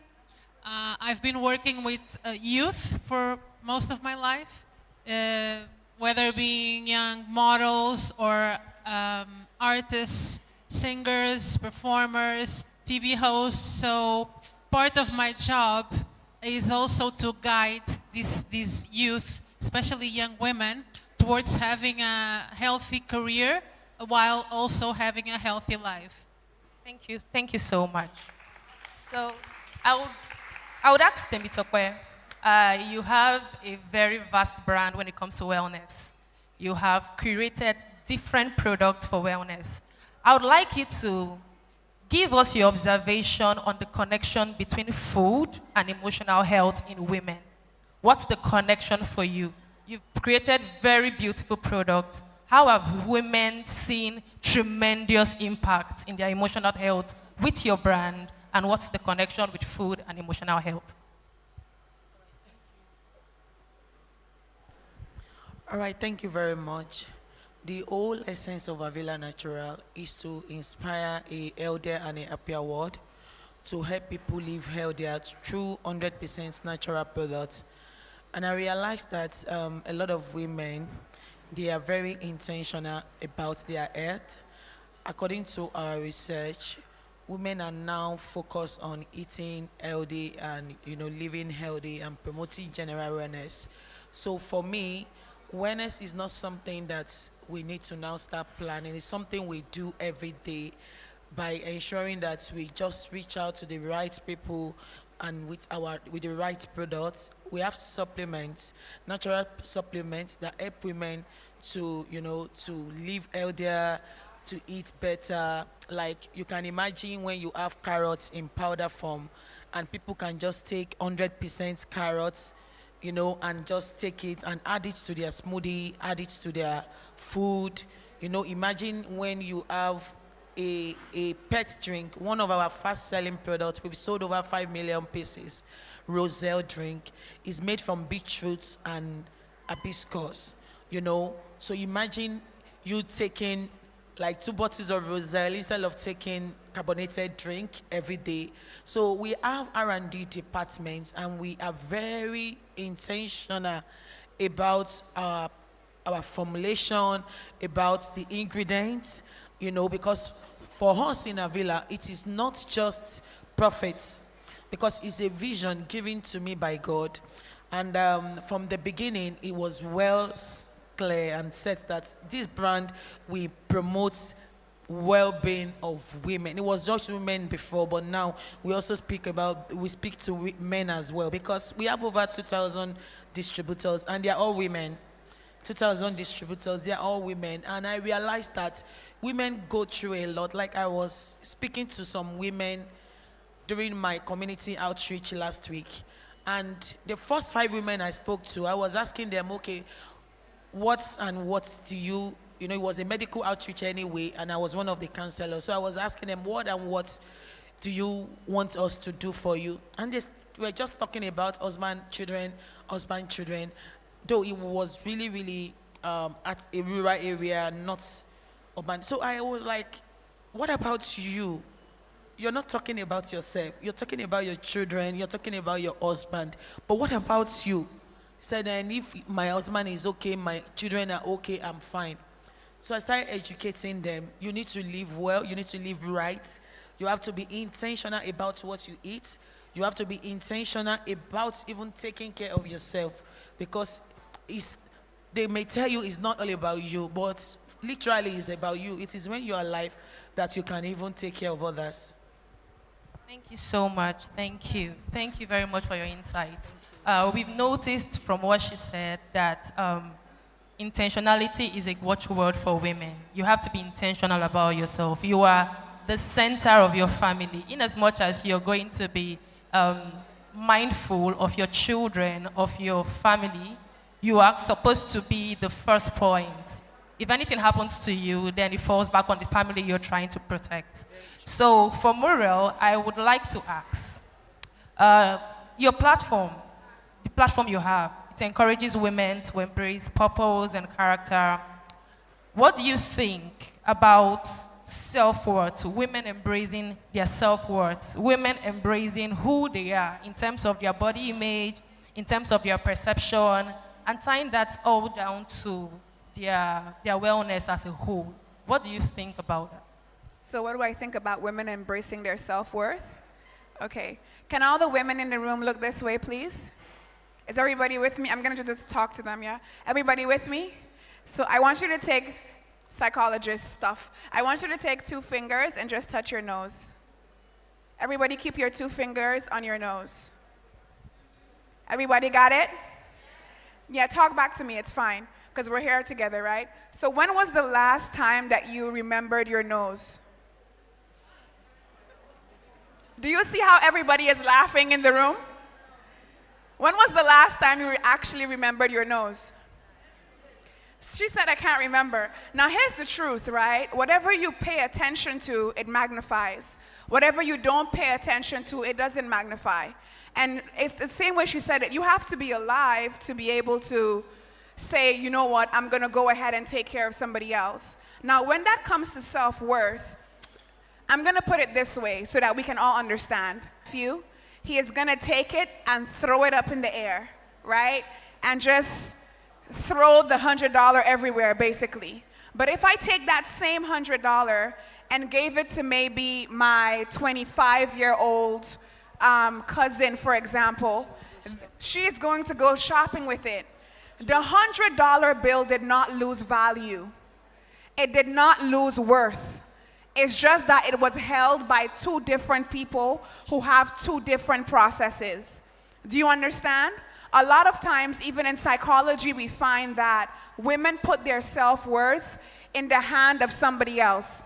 Somebody else has to validate me. Somebody else has to clap for me. Somebody else has to say I'm beautiful. Somebody else has to say I'm doing well. But let's just do this. Everybody put your hands together and clap. Yeah, but now I want you to clap like you're clapping for yourself. For everything that you have gone through, everything you have overcome, everything you have cried through tonight. You are value. And when it comes to women's self-worth, it starts with a mindset shift. You have to have the mindset that I am valuable not because my husband says so, not because my parents says so, not because anybody else says so. I place that value upon myself. I am worthy. And that's where it comes from. Thank you so much, And just Miriam. to- Thank you and- very and much. That's amazing. But Thank just you. to add up to that, something that I think it's very, very important. While some of us and a lot of you all together, we didn't get this growing up. Yeah. Because our parents, our family, our grandparents always teach children, and especially girls, to serve, not be to think about quiet. themselves. So if we start, we need to be intentional in the way that we raise our Very girls good. and children to make them think about themselves and not just educate them to be servants. Either for sisters, for parents, for grandparents, but girls are always being taught to serve and to put themselves second, third, fourth. So this needs to come from us, mothers, aunts, cousins, So good. grandparents. We need to change the way we are raising our little girls so that they don't have to grow up and need therapists as much. They're still good at therapy. It's a They're good still gonna- thing. But fine. They need to grow up with this notion of self-worth from early within. ages so that they're not easily abused like they are being, unfortunately, today. I just want to say this last thing. The way that you do that, the way that you parent your child so that they can grow, so that they can... So the way that you parent your child so that they can grow up with innate self-worth is the way you talk to yourself as a mother. So if you are a mother and you have a young daughter and you're in the room like, my chin, my hair, you keep complaining about yourself, trust me, your child will pick that up. Oh, I'm too fat. Oh, I'm too skinny. Something is wrong with my hip.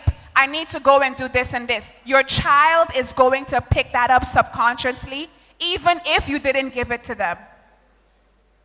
So the way you parent your child is by being good to yourself. The statistics don't lie. Data do not lie. Healthy mothers with healthy self-esteem, without talking to the child, produce children who are innate, they value themselves so much more. So it comes with waking up and saying, thank you for this day, God. You know, oh, I'm beautiful. I'm happy that this is my family. I'm happy that you are my daughter. It's such a privilege to raise you. That's the language that most parents do not know how to use. And the language that you use says a lot about what you believe about yourself. So if you are as a mother and you're always complaining about your body, complaining about what you look like, complaining about what you feel like, your child is going to pick that up because they see you doing it, and when they get to school, people are teasing them, or maybe somebody has a different feature that they don't have, and it's going to be very, very hard for them to find a template of confidence. So you have to be that template of confidence for your children. Thank you so much. So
It happens with you actually asking yourself, what do I need to do to get to where I want to go?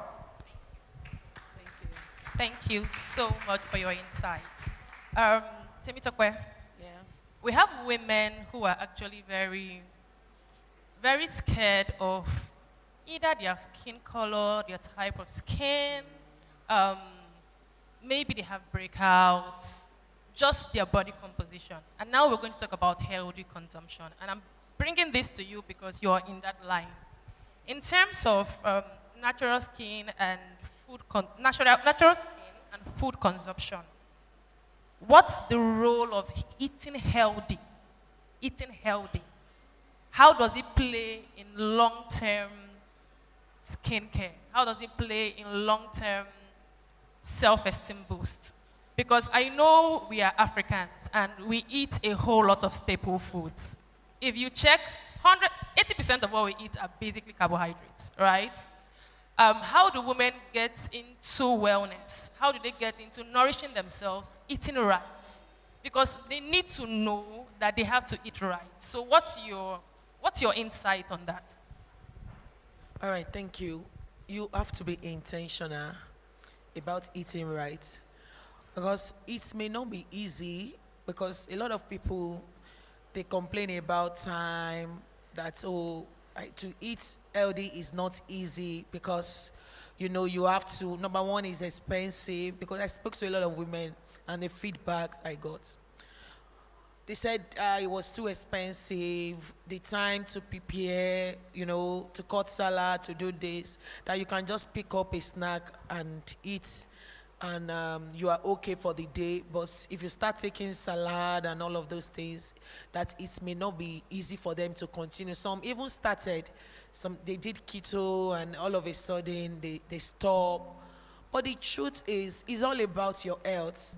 When you look at it, that it doesn't affect your skin alone. What about your heart? What about your kidney? What about your liver? I remember I met a woman and she told me that once she is able to take like 2 bottles of carbonated drink, a very well-known brand, that 2 bottles in the morning, that she can walk from morning till evening. And I told her, you are killing yourself. She said how? That she's been doing this for the past 15, 20 years. That's the way she boosts her energy. That's the way she starts her day. I said, what about coffee, green tea, and all of those things? And she said, it's not easy to make tea. I have to take care of my kids. I have to go to work. I have to do this. I'm a strategic. She started giving it. She even told me that without sugar, her brain won't work the way it should. And by the time I was done with her, I realized that she wasn't convinced. And I said, go for test. Go and test. She came back with diabetes, type 2. When she came back, she told me that the results confirmed that she's diabetic. And I was like, this is what I'm telling you. It's not just about you alone. Now look at your kids. They are very young. You have to start managing your health. You have to now start eating right, what you would have prevented in the first place. So it is something that we should do. There was a time I was saying I'm going to start exercise, I'm going to start workout, I'm going to do this. And it wasn't easy because from morning till evening, I'm someone that is really engaged. And one day I told myself, if you are sick, do you know you won't be able to go to work? So do the right thing. And I started gradually from 10 minutes to 15 minutes. From 15 minutes, I started doing like 30 minutes a week. From 30 minutes, I graduated. So you have to start somewhere. Your time will not permit you. There are times that you even prioritize things that you shouldn't give priority to. Like if you are not healthy, you can't go to work. You can't even be a successful entrepreneur. Look at Steve Jobs today. And one of his quotes, he said, there is nothing like living healthy, because without that, there is no creativity, there is no business, there is no profit, there is no innovation. So you just have to be intentional about it, and that's what I tell my staff every time. You start gradually. Like you can't be taking carbohydrates every day. and you are still you are still the same person complaining about your body image, still the same person complaining about your sugar level, complaining about being tired. It took me time to know that too much sugar will actually make you tired. Do you understand? It was one of Joyce Meyer's book. I saw it and I was like, even without being diabetic, you just get tired when you consume too much sugar. So you have to plan your life in a way that you will live long. Because without eating right, you may not be able to live long the way you want to. Yeah, without eating right, you may not live long. Like I remember when I was growing up, I discovered my dad wasn't taking carbs, he wasn't taking a bar, he wasn't taking rice like that. And I didn't know what happened. I thought he was even diabetic. Later, I was told that his doctor warned him when he was 20-something years that maybe because of his heart condition that he should stop eating some certain food, and he stopped it. Till today, he's 89 years old. He doesn't eat the food. But some people, it's difficult to discipline them.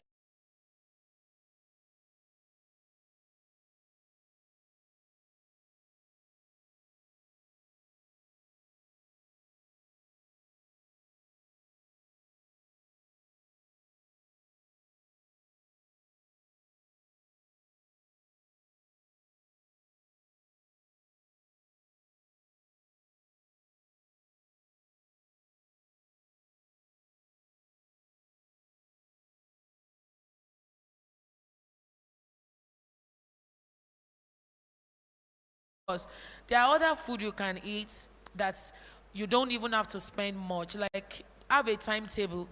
Having a structured timetable has actually helped me to arrange my meal, and also I have a dietitian that helped me to also plan my meal as well. That okay, send me timetable, send me how I can balance my diet and even my husband's own and children's own. You know, because these days everything is sugar. Okay, we carried out a test on a milk 2 days ago, and we discovered that they started adding corn flour to milk.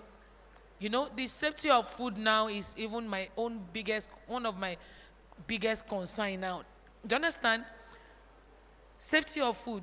We carried out a test, and the milk we have now, we actually bought it for production. So after carrying out both sensory analysis and lab analysis, we discovered that a large percentage of it is sugar.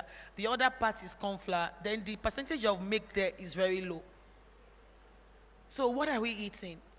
So you now have to be sure that what you are eating, there are things that you can actually say, this is rice, this is beans, this is, do you understand? Processed food now, we really have to understand what they have inside. Because some of these, by the time we carry out tests and what the discoveries are really disturbing, especially for me as the team leader. I say, okay, let's not even talk about ourselves now. This is why this product has not delivered value the way we expected, because we have a lot of fillers in the ingredients. Now that we know, okay, what about the people consuming the same ingredients as food? Thank you very much. Thank you very much. So, healthy living is at the center of our lives, and without healthy living, there's no entrepreneurship, there's no profit making, there's nothing else around our lives if we don't live healthy. And when it comes to what we consume, you just have to be intentional. You have to I think it's high time we make actionable steps to how we get intentional. I know the end of it might be looking so big, but you can just start from something very little as adding one fruit to your meal every day. And then build up into having routines for different kind of exercises. It might be a 2-minute exercise, it might be a 3-minute exercise, but you just have to find a way to incorporate 1 or 2 healthy lifestyle into what you do now. Because all these things will tell in the long run. You don't want to get to 50 and then you're battling with something that you should have been able to solve when you were at the age of 20. Muriel, so you work at the intersection of psychology and well-being, right?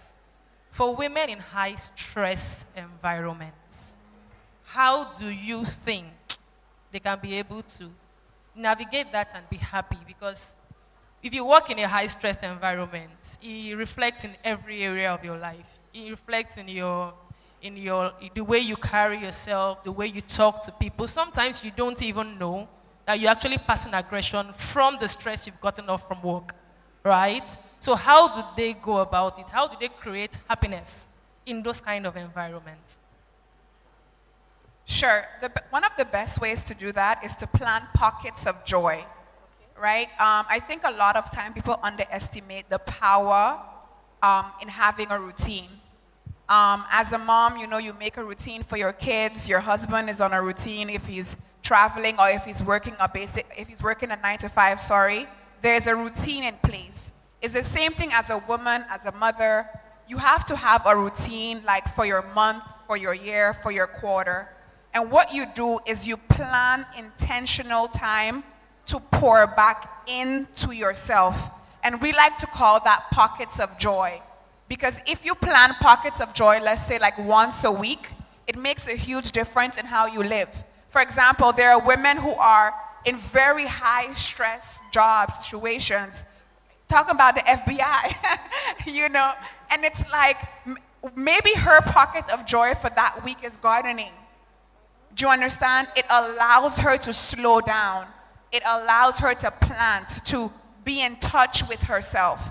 But if all you're focused on is, for example, the lady that you used, you know, when she's like working, drinking, and not really like pausing to take care of herself.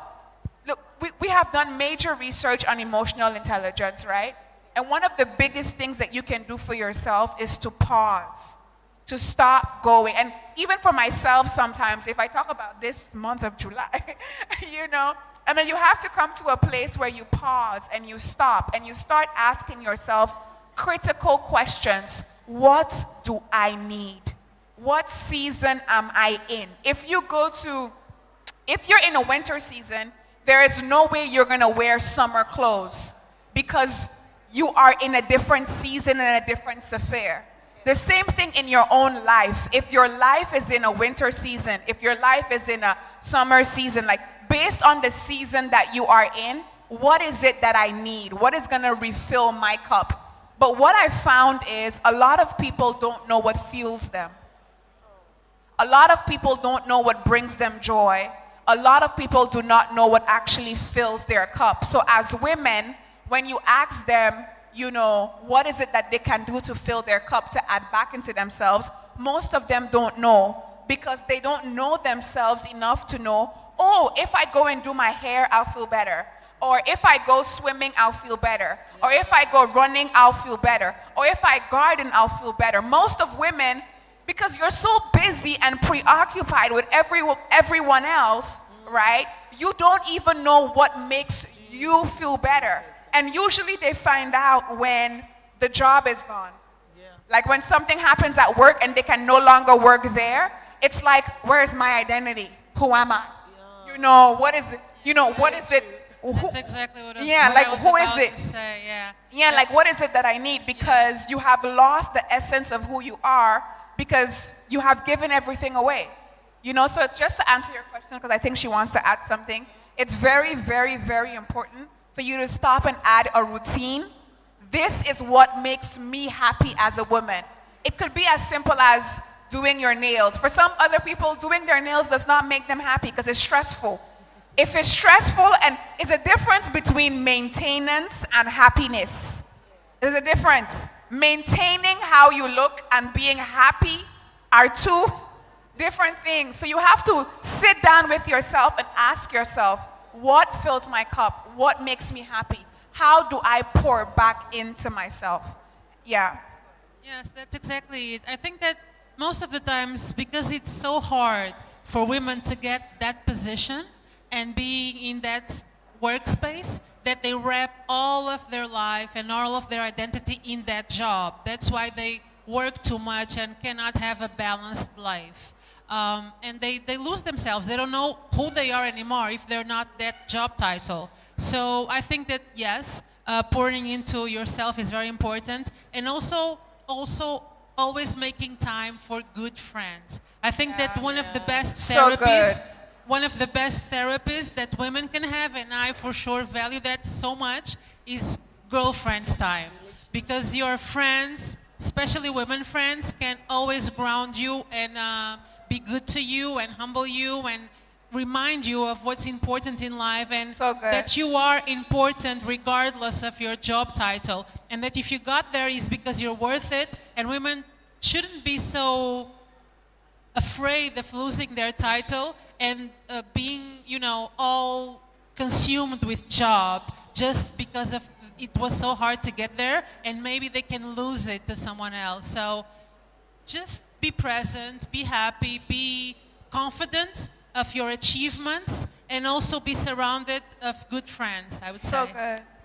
All right, thank you. So if you are finding it very difficult to balance your work and your life, like I met a lady, she said there's nothing like work-life balance. Doesn't exist. That It's a it myth. doesn't exist.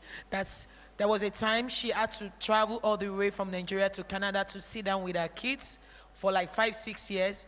Then when she needed to focus on her work, she came back, and you know, so you give priority to what you need to do at a time. If it's to go for massage, just drop everything.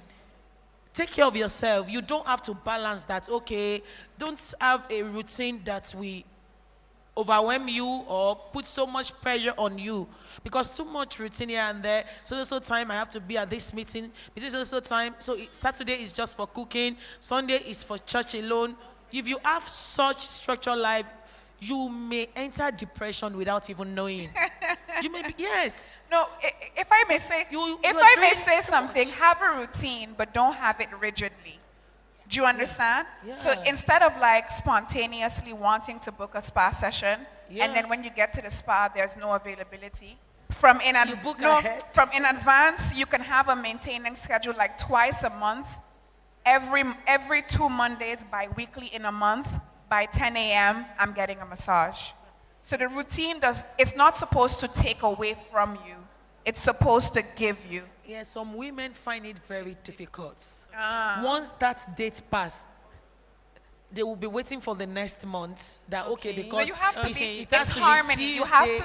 You have to put your life in harmony, because like you said, there's no That's balance. You have to put your life in harmony. Like, okay, and harmony means everything doesn't get the same amount of me all the time. Thank you. It's which parts of me need to go here right now in this season or in this moment. All right. But it's so, important also to put our alone time in our schedule. Very Because important. what happens most of the time is busy women, you know, we book the spa, but then there's a meeting, then there's a vendor, and we keep pushing everything that's good for us out of the calendar.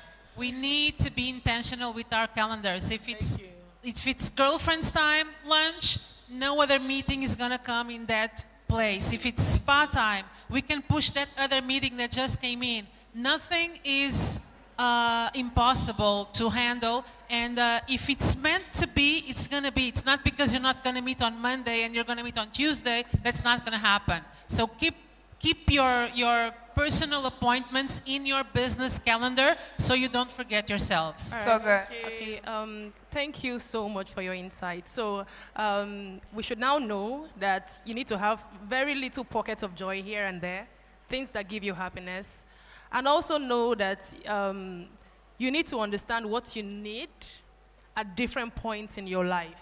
Understand your season. Know the season that you are in, because your needs are actually tailored to understanding the seasons that you are in. So if you don't understand your season, you might be giving yourself what you think is a need, but actually isn't a need, right? And for routines and non-routines, I believe whatever works for you, right? So you need to know yourself. If you're not a spontaneous person, it might not work for you, but you could try. Right. So I'm still going to say something that I think it's also very important, that it's to know your seasons and communicate them to the people around you. I just remember a couple of years ago, I was building my restaurant, and I sat down my kids and I told them, listen, for the next 4 months, mommy is gonna be really, really busy because I'm handling the construction of the restaurant. But I do love you. I'm not going to see you as much, but it's just for 4 months. Everything will go back to normal as soon as we launch. And if you can communicate that, you don't frustrate other people's expectations. so And you don't good. feel as guilty because you're not being all over the place, because you have priorities in that window of time. All right, so I would give the last question to you. We're in a fast-paced social media space, right? And there are standards. There are standards outside. Women are highly pressured with this whole social media space of wanting to be like someone, wanting to look like someone. What's your advice to women who are constantly trying to fine-tune themselves into other persons? What's your advice? What would you tell any woman there? Because we face a lot of pressure, right? You go on Instagram and you swipe, swipe, swipe, swipe, swipe. You see a bag that somebody has that you don't have. And then you start looking down on the work that you are already doing, not recognizing the fact that you're not where that person is. So what's your advice to people who actually are in that headspace? Because some people don't even know they are in that headspace. Some people don't understand. You know, we're talking about people understanding their season. Some people are reacting to things they don't understand why they are there. So can you please just give advice to people who are actually facing those things? Well, my advice on social media is it's not real life. It's just a mirror of the portions that people want you to see about their lives. And I go back even further because I was a model in my 20s.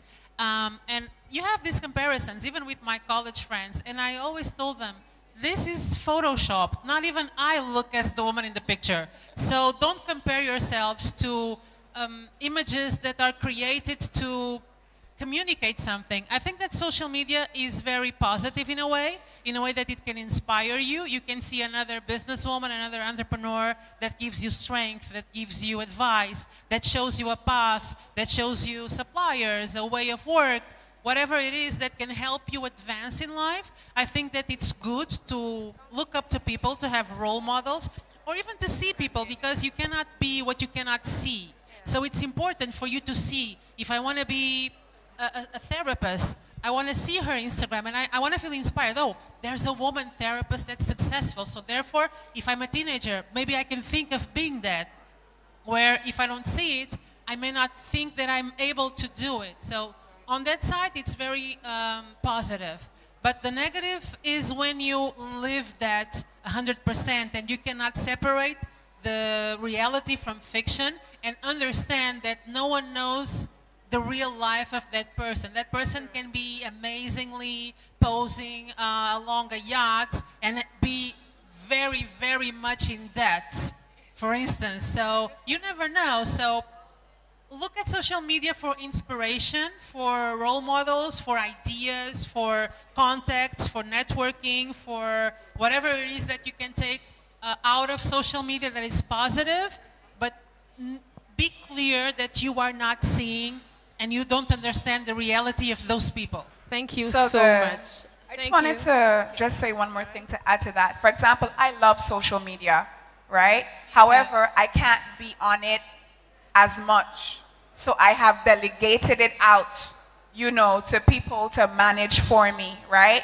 But it also comes down to the understanding of having a purpose of why you are on social media and what you want to put out there. So instead of like comparing, oh, I don't want to be on social media, I'm not trying to be in the limelight, most people are lying to themselves. They actually want to portray what they're doing. It's just having a purpose. Why am I here on this platform like Instagram? What is it that I would like to put out into the world?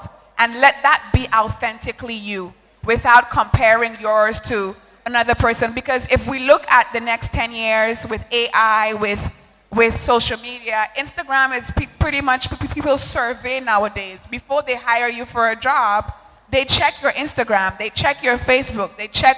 People have been fired. People have been denied entry into countries because of something they put on Instagram. Do you understand? So you have to be very mindful of the role that these different platforms are having in the world, but you just give it a purpose that is healthy and have your boundaries as well. You know? And that goes both ways, either for the way you put out content and also the way you consume the content. And also, even the word follower. If you are a follower, you need to be mindful, what are you following? if you're influencing people, what are you influencing them to do or to be? So more than just random numbers or vanity or ego, you need to understand why are we in this platform? What do we want to achieve or communicate or do with this? And on the receiving end, what do we want to get out of it? Thank you so much. So I would like you to give final words to the audience regarding nourishing women's health and well-being. What's one thing you want to say to a woman out there in terms of how they nourish their health and their well-being? Just one sentence and we're off. Love yourselves and go for it, whatever it is.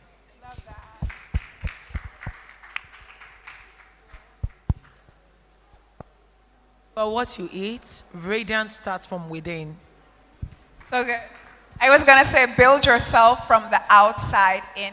Take the time to sit with yourself, get to know yourself, and be authentically you, and create systems that allow you to stay authentically you.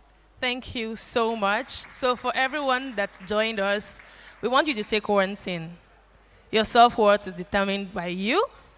What you eat might be known to you, but would be known to others in the long run if you don't eat right. And then just be yourself, be authentic. No pressures. You're women who wear multiple hats, but then just be yourself. Thank you so much for joining us. Thank you, ladies. Please stay there. Would like to appreciate you with these certificates and would ask His Excellency, High Commissioner of Angola to Nigeria, Mr. Zhao. Please, a round of applause for the ambassador.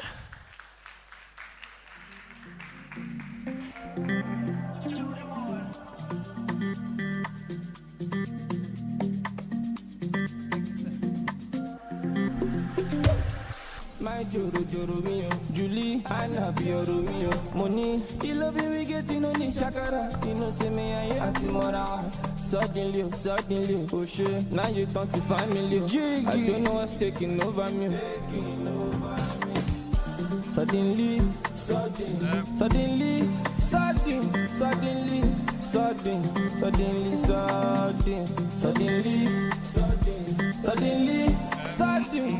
Mrs. Temitope Mayegun, Doctor, Mrs. Karina Barbosa, Queen Muriel, thank you so much. We appreciate a lot, and you are women achievers. This is.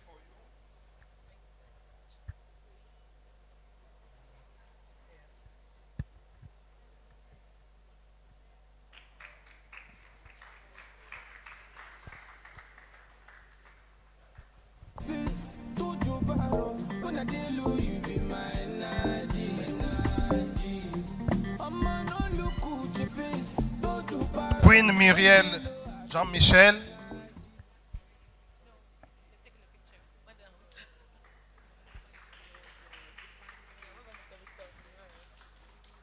And Mrs. Karina Barbosa Carvalho.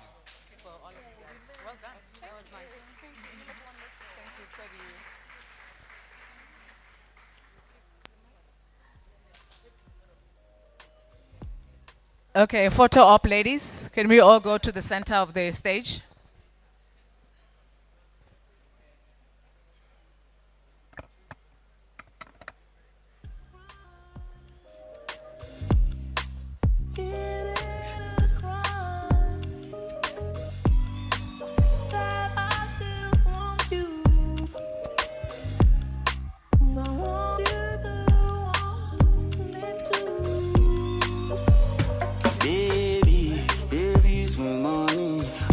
Matching my steez, you know I'm a G. Shawty, I'm always keep it real. I know they for too much whining, they for too much whining. I see the be, I see shy you they enter. Oh yeah, make you call a be. Oh yeah, show yourself do over sabi. Love is in the air, baby breathe in. I dey available, baby anytime you need me, I dey available. Compatible, two of us they compatible. Girl I be bad. Thank you, thank you.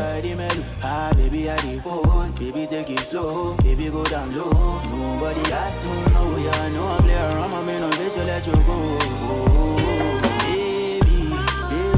Okay, thank you for that. Thank you so much. Can we give them a round of applause again? We appreciate you. I would like to get Ijoma Chinaka. Ijoma Chinaka to do Retirement Reinvented.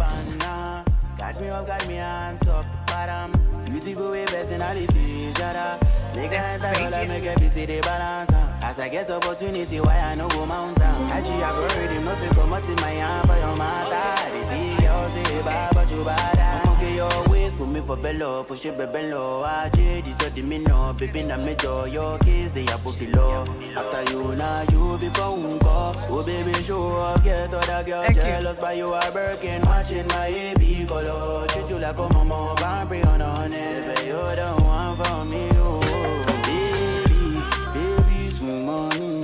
Say you matching my steez. You know Madam Chinwe. Shawty, I'm always keep it real. I know they got too much wine. They got too much wine. I see the be, I see show you the enter. Oh yeah, make you call a bee. Oh yeah, show yourself to a basabi. Love is in the air, baby breathe in.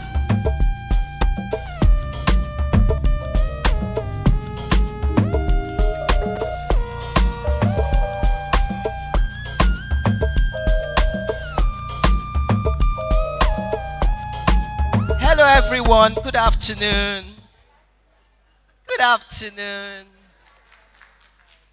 It's so nice to be here. I was here yesterday and I learned quite a lot of things. So I believe somebody's going to learn something from me today. I am Ijoma Chinaka. First, let me thank the organizers of this program. Good one, you've done well. So I am Ijoma Chinaka. I think my surname is my maiden name that is on the program. My name is Ijoma Chinaka. And I am a retirement readiness coach and the founder of LTR Let's Talk Retirement Limited, a retirement training company. We handle corporate retirement training, group training, and group retirement training, and personal retirement training as well. So we help you retire ready. That's what I want you to take away. That we help you retire ready. I thought I was going to speak with a podium, but unfortunately, it's not here. Can I have my slides, please? Thank you. Okay, so I'm speaking on retirement reinvented, exploring new opportunities and challenges. I said to you that we help people retire ready. I emphasize the word ready because I have a couple of stories, true life stories of people who do not plan their retirement. So I'm going to tell you one of the stories. And this happened to, my slides please.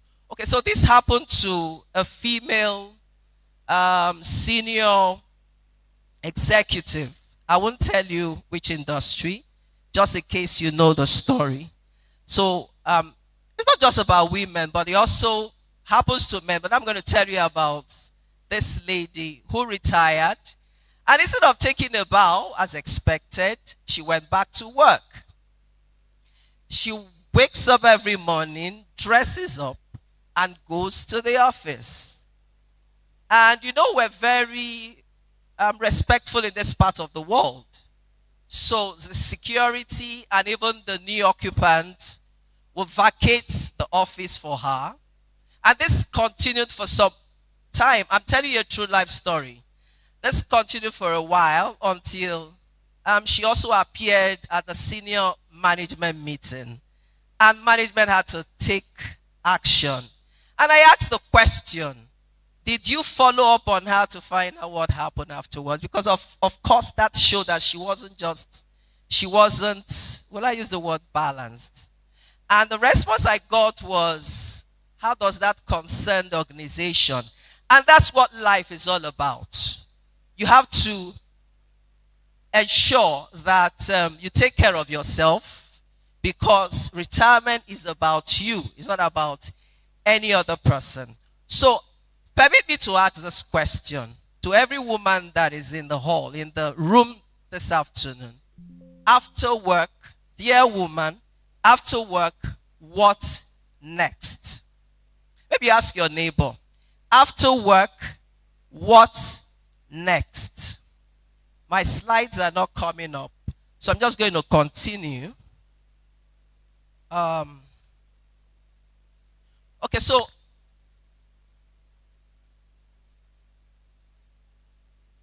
I had a picture of myself doing what I do best, what I love to do, and I'd say it exactly as it is, that the workplace is not your final destination. It's just a chapter with a closing date. So when that chapter closes, you should be ready to move to the next chapter. Just like the story I told you, she wasn't ready to move to the next chapter. So now we're looking at retirement reinvented. Okay.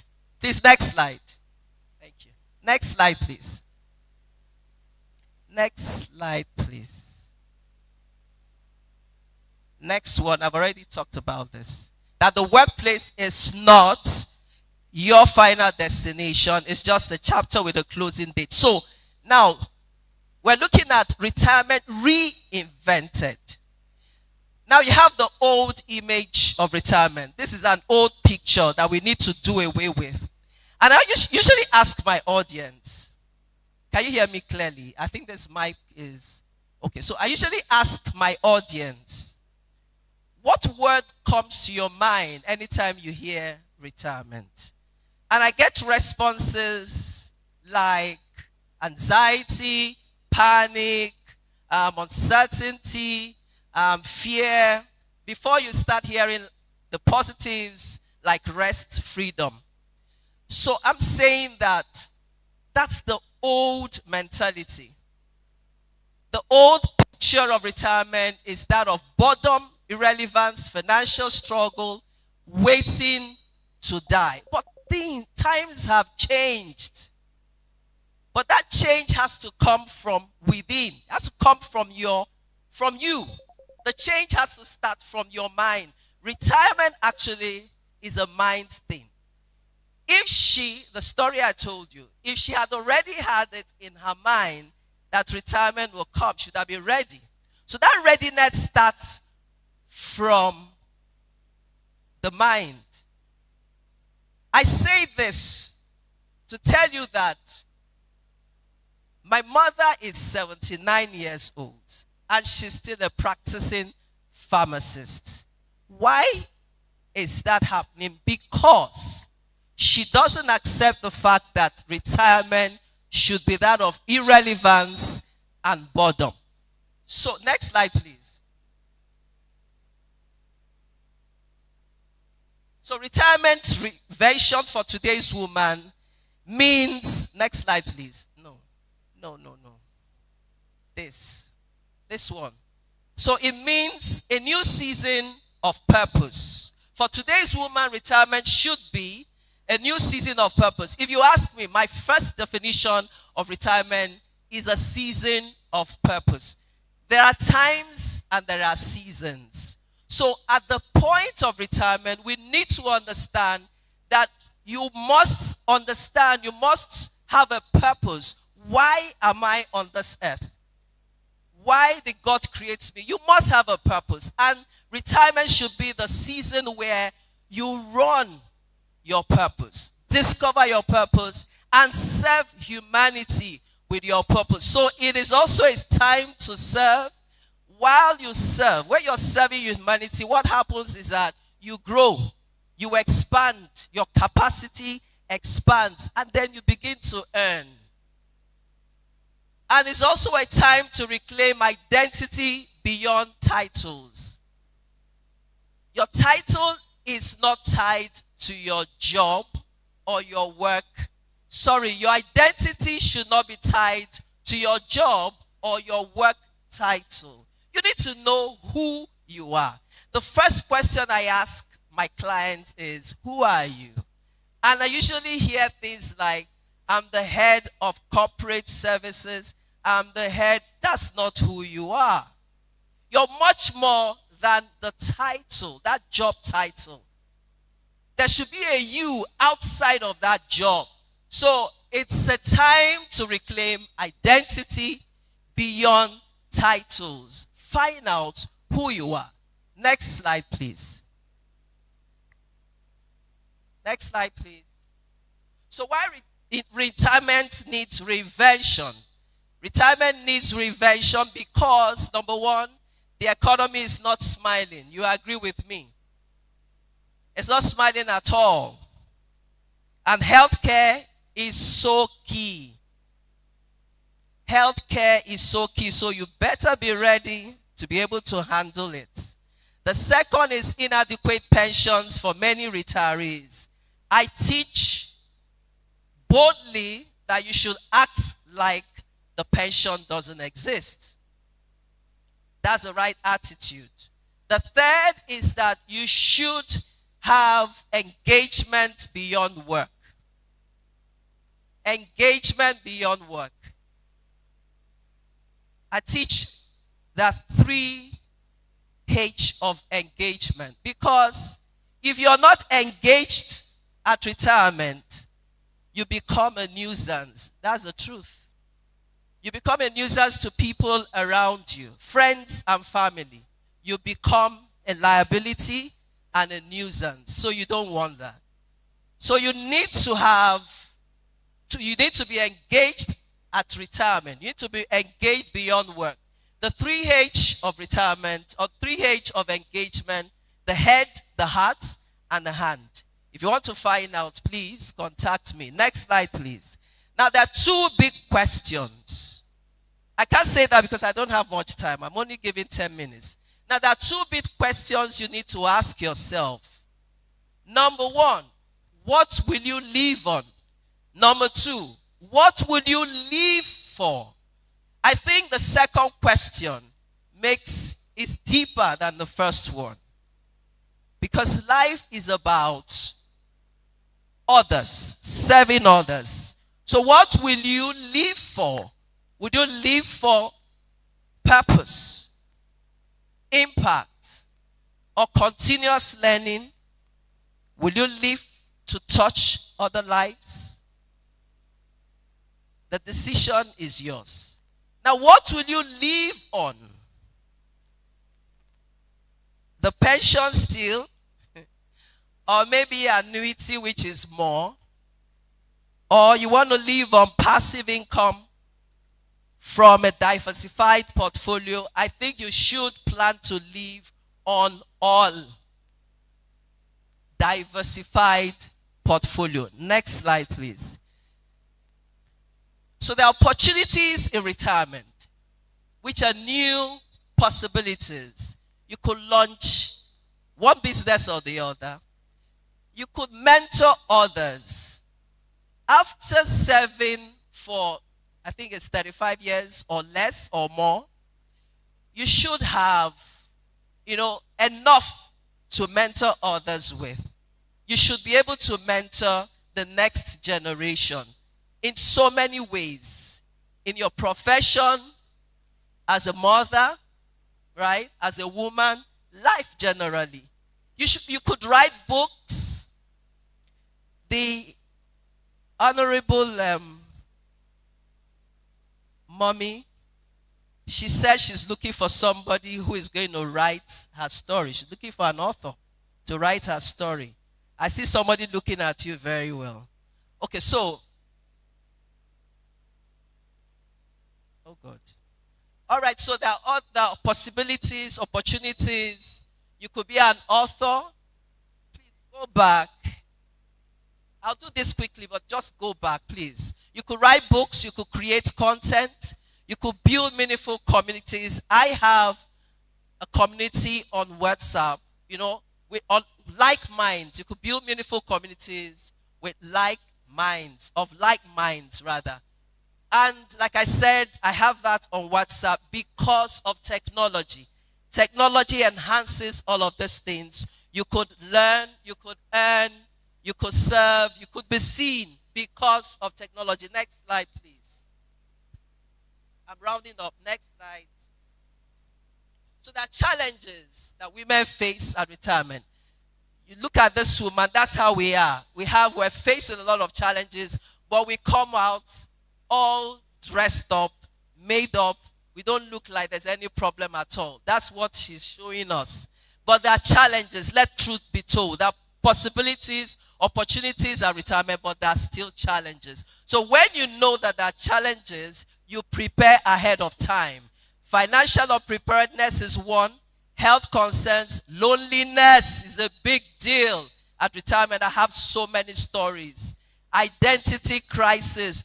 When people do not have identity outside of the work environment, that's a big problem. All your friends are in your workspace. Policy and system gaps, no structure, nothing laid down for retirees. So when you know that that support is not there from the government or wherever, you need to plan the support for yourself. Next slide. Okay, so there are 3 steps to prevent retirement. Your action plan should be first, prepare early, start shaping your vision now. I remember Uma said to us yesterday that her goal is to become the next Oprah. Number 2 is cultivate. I'm almost done. Cultivate hobbies and passions. Stay connected. Expand your network. Next slide.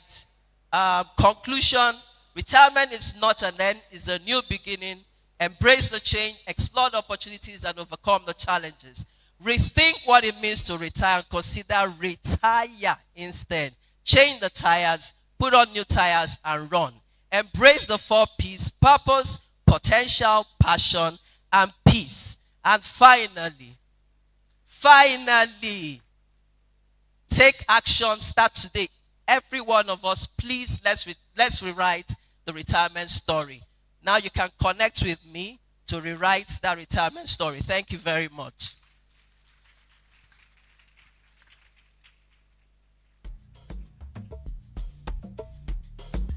Thank you so much, madam. Thank you so much. We're about to go break for lunch. The last is a breathing exercise we're going to have with Priyanka. Priyanka Bagaria.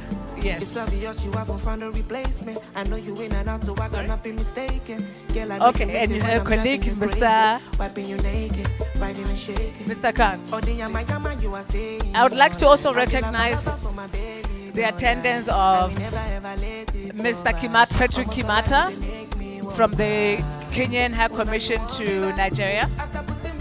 You could stand up, sir. A round of applause, please. And I'm told he came with his wife. Okay. And then there's Florence from Access Bank, Nigeria. Thank you so much. Thank you. Priyanka, we have only 7 minutes before we break for lunch. Go ahead, please go ahead with your breathing exercises. There's another mic.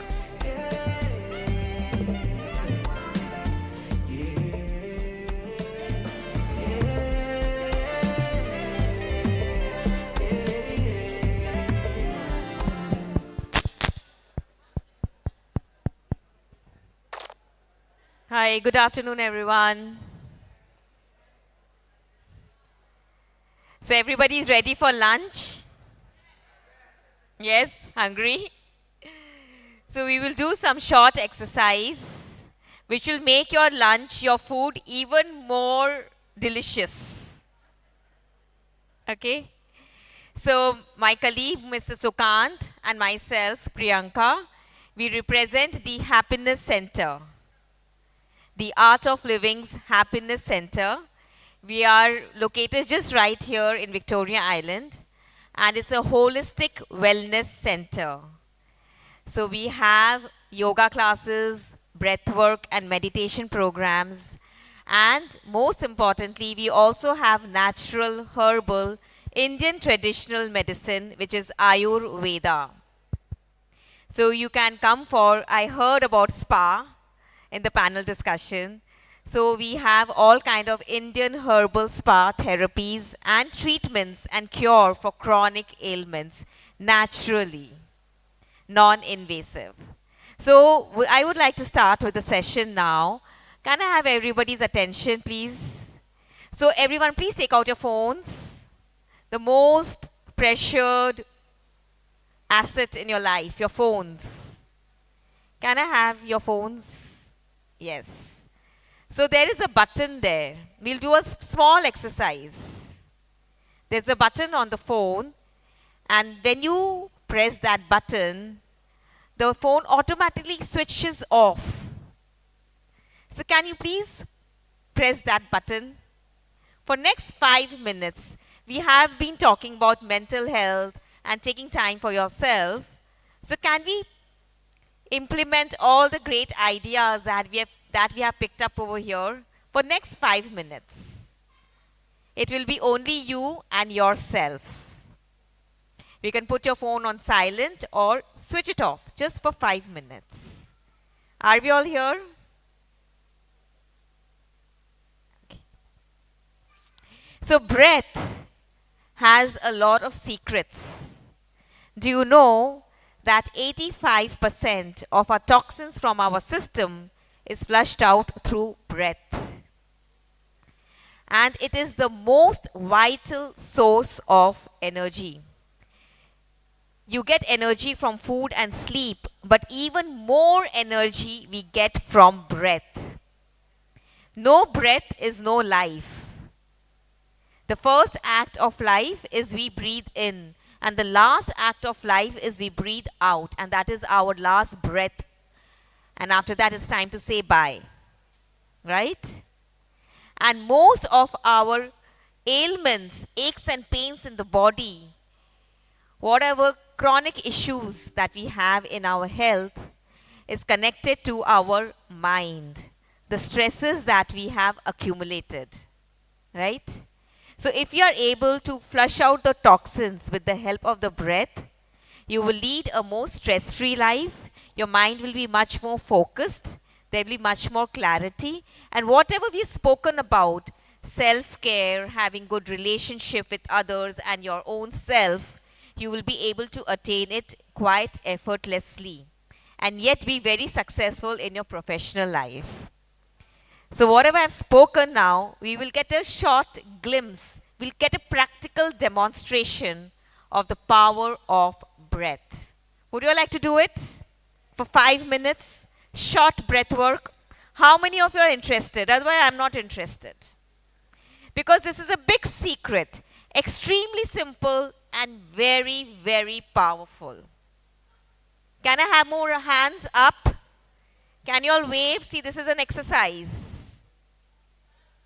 Okay, awesome. Clap for yourself, all the young and the beautiful ladies here. Great. So I would like to invite my colleague, who's a senior faculty with the Art of Living. He's been in the organization for almost 25 years. So he will guide us into short and powerful breath work. Mr. Sukant. Okay. So this is the position. Get ready quickly. You just follow me, right? Both hands like this. Okay? It's very simple but very powerful. So what we do, when I say breathe in, your hands will go up. You can look at the Priyanka. She will be doing, demonstrate, okay? Breathe in, your hands will go up. Open your palms. Inhale forcefully. As you breathe out, bring your hands down. Breathe in. 1. In. 2. In. 3. In. 4. In. 5. In. 6. And relax. When I say relax, you place your hands like this. So we will do 3 rounds. Each round has a 20 breaths only. So in between, we will relax for 20 seconds. Okay, ready? Let's experience the power of breath today. And then you so we will do it with eyes closed. That's a challenge. Okay? So keep your phone aside with a gentle smile on your face. Bring your hands, your face in front of your shoulders, elbows close to the body. Now with normal yet forceful breath, breathe in, hands go up. Take your hands up, open your palms. 1, in, 2, in, 3, in, 4, in, 5, in, 6, in, 7, in, 8, in, 9, in, 10, in, 1, in, 2, in, 3, in, 4, in, 5, and relax. Place your hands on your knees, palms facing the ceiling. Now with eyes closed, feel the flow of energy rising in the body. Whatever is happening, you just be with your breath and body.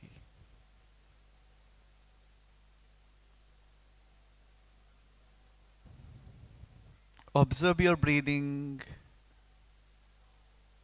Now get ready for the second round. Loose fists in front of your shoulders, elbows close to the body. This round we will do with more vigor, more energy, and with eyes closed. Breathe in, hands up, open your palms, elbows straight. 1, forceful exhalation. Breathe in, 2, in, 3, in, 4, in, 5, in, 6, in, 7, in, 8, in, 9, in, 10, in, 1, in, 2, in, 3, in, 4, in, 5, and relax. Place your hands on your knees, palms facing the ceiling.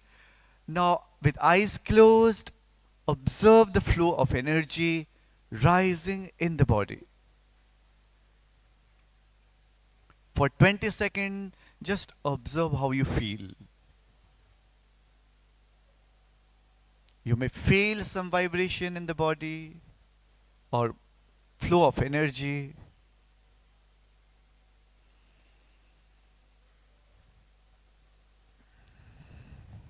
Now the final round, get ready. Loose fists in front of your shoulders, elbows close to the body. This round with more energy, more vigor. Breathe in, 1, in, 2, in, 3, in, 4, in, 5, in, 6, in, 7, in, 8, in, 9, in, 10, in, 1, in, 2, in, 3, in, 4, in, 5, and relax. Place your hands on your knees, palms facing the ceiling. For next 1 to 2 minutes, we will keep our eyes closed and just follow the instructions. Feel the flow of energy in the body.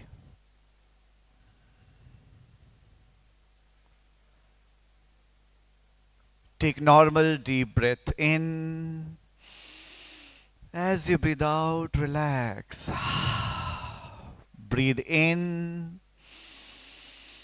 As you breathe out, relax your feet. Relax your calf muscles.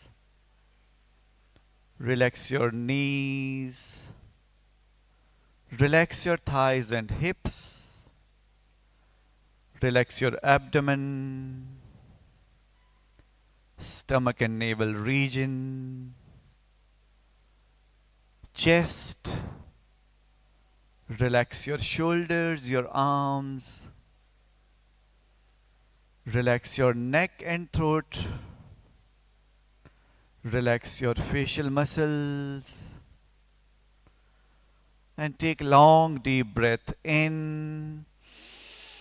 As you breathe out, relax your entire body from head to toe.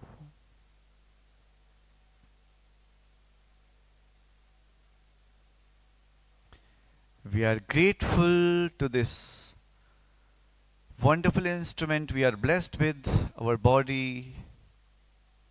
Honor and respect your body. And we are grateful to the breath which is going in and out, keeping this body alive.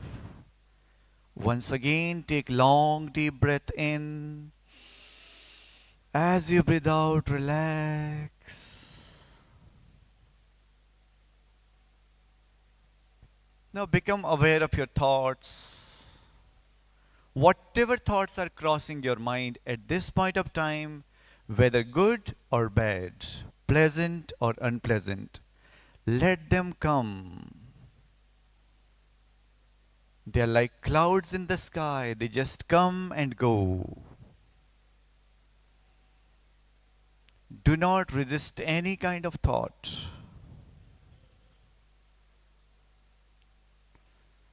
Accept all the thoughts and be in harmony with your thoughts. Once again, take a long deep breath in. As you breathe out, relax.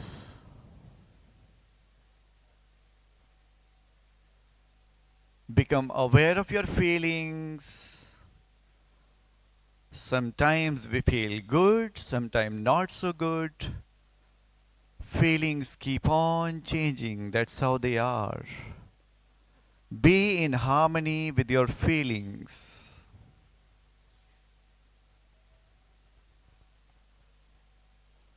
You are peace, you are joy.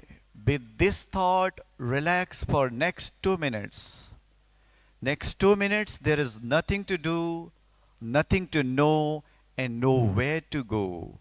Just relax and repose in the self. Be with yourself.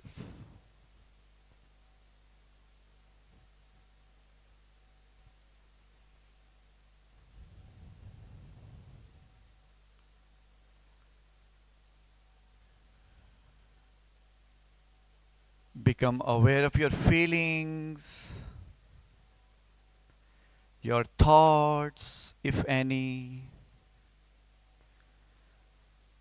Become aware of your body and your surroundings, and listen to all the noises and sounds around you. Once again, take long deep breath in and exhale.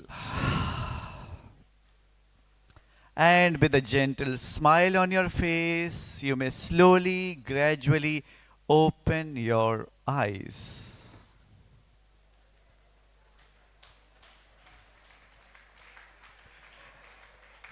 So, how was it? Was it good?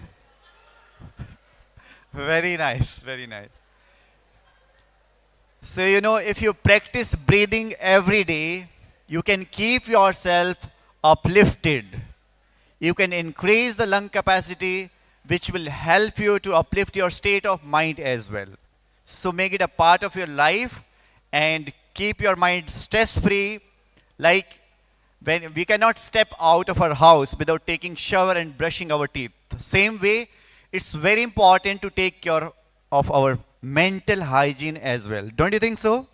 Isn't it important? And that's what we are talking. And breath is the key. Breath is the secret to relax your mind. Because during COVID, have you heard? Many prominent doctors in the world, they made this statement that if you want to protect yourself from COVID, you must take long deep breathing. Isn't it? So when you take long deep breathing in and out, it brings down your anxiety and your stress level exponentially. So every day make sure that we practice some form of breathing. Right? Thank you. If you want to know more, you can visit our Happiness Center. Thank you so much. Thank you so much, Priyanka and your partner. Thank you for inviting us. You can follow us on Instagram, The Happiness Center, and we would like to see you there very, very soon. Thank you. Bye-bye. Thank you so much. All right, ladies and gentlemen, we've just come to the end of our first session. It's time to break for lunch. The ushers, would you please take the first row outside to their eating area? And everybody else, the ushers will come and pick at each table at a time to go and get your food. Thank you very much and enjoy your lunch. Can we get some music in the background, please, while we go through this? And then, the next panel that's going to talk about empowering women in leadership. Could you please meet up with Dr. Mpo? Dr. Mpo, can you get up, please, so they can see you? Those are Karina, Patricia Agbora,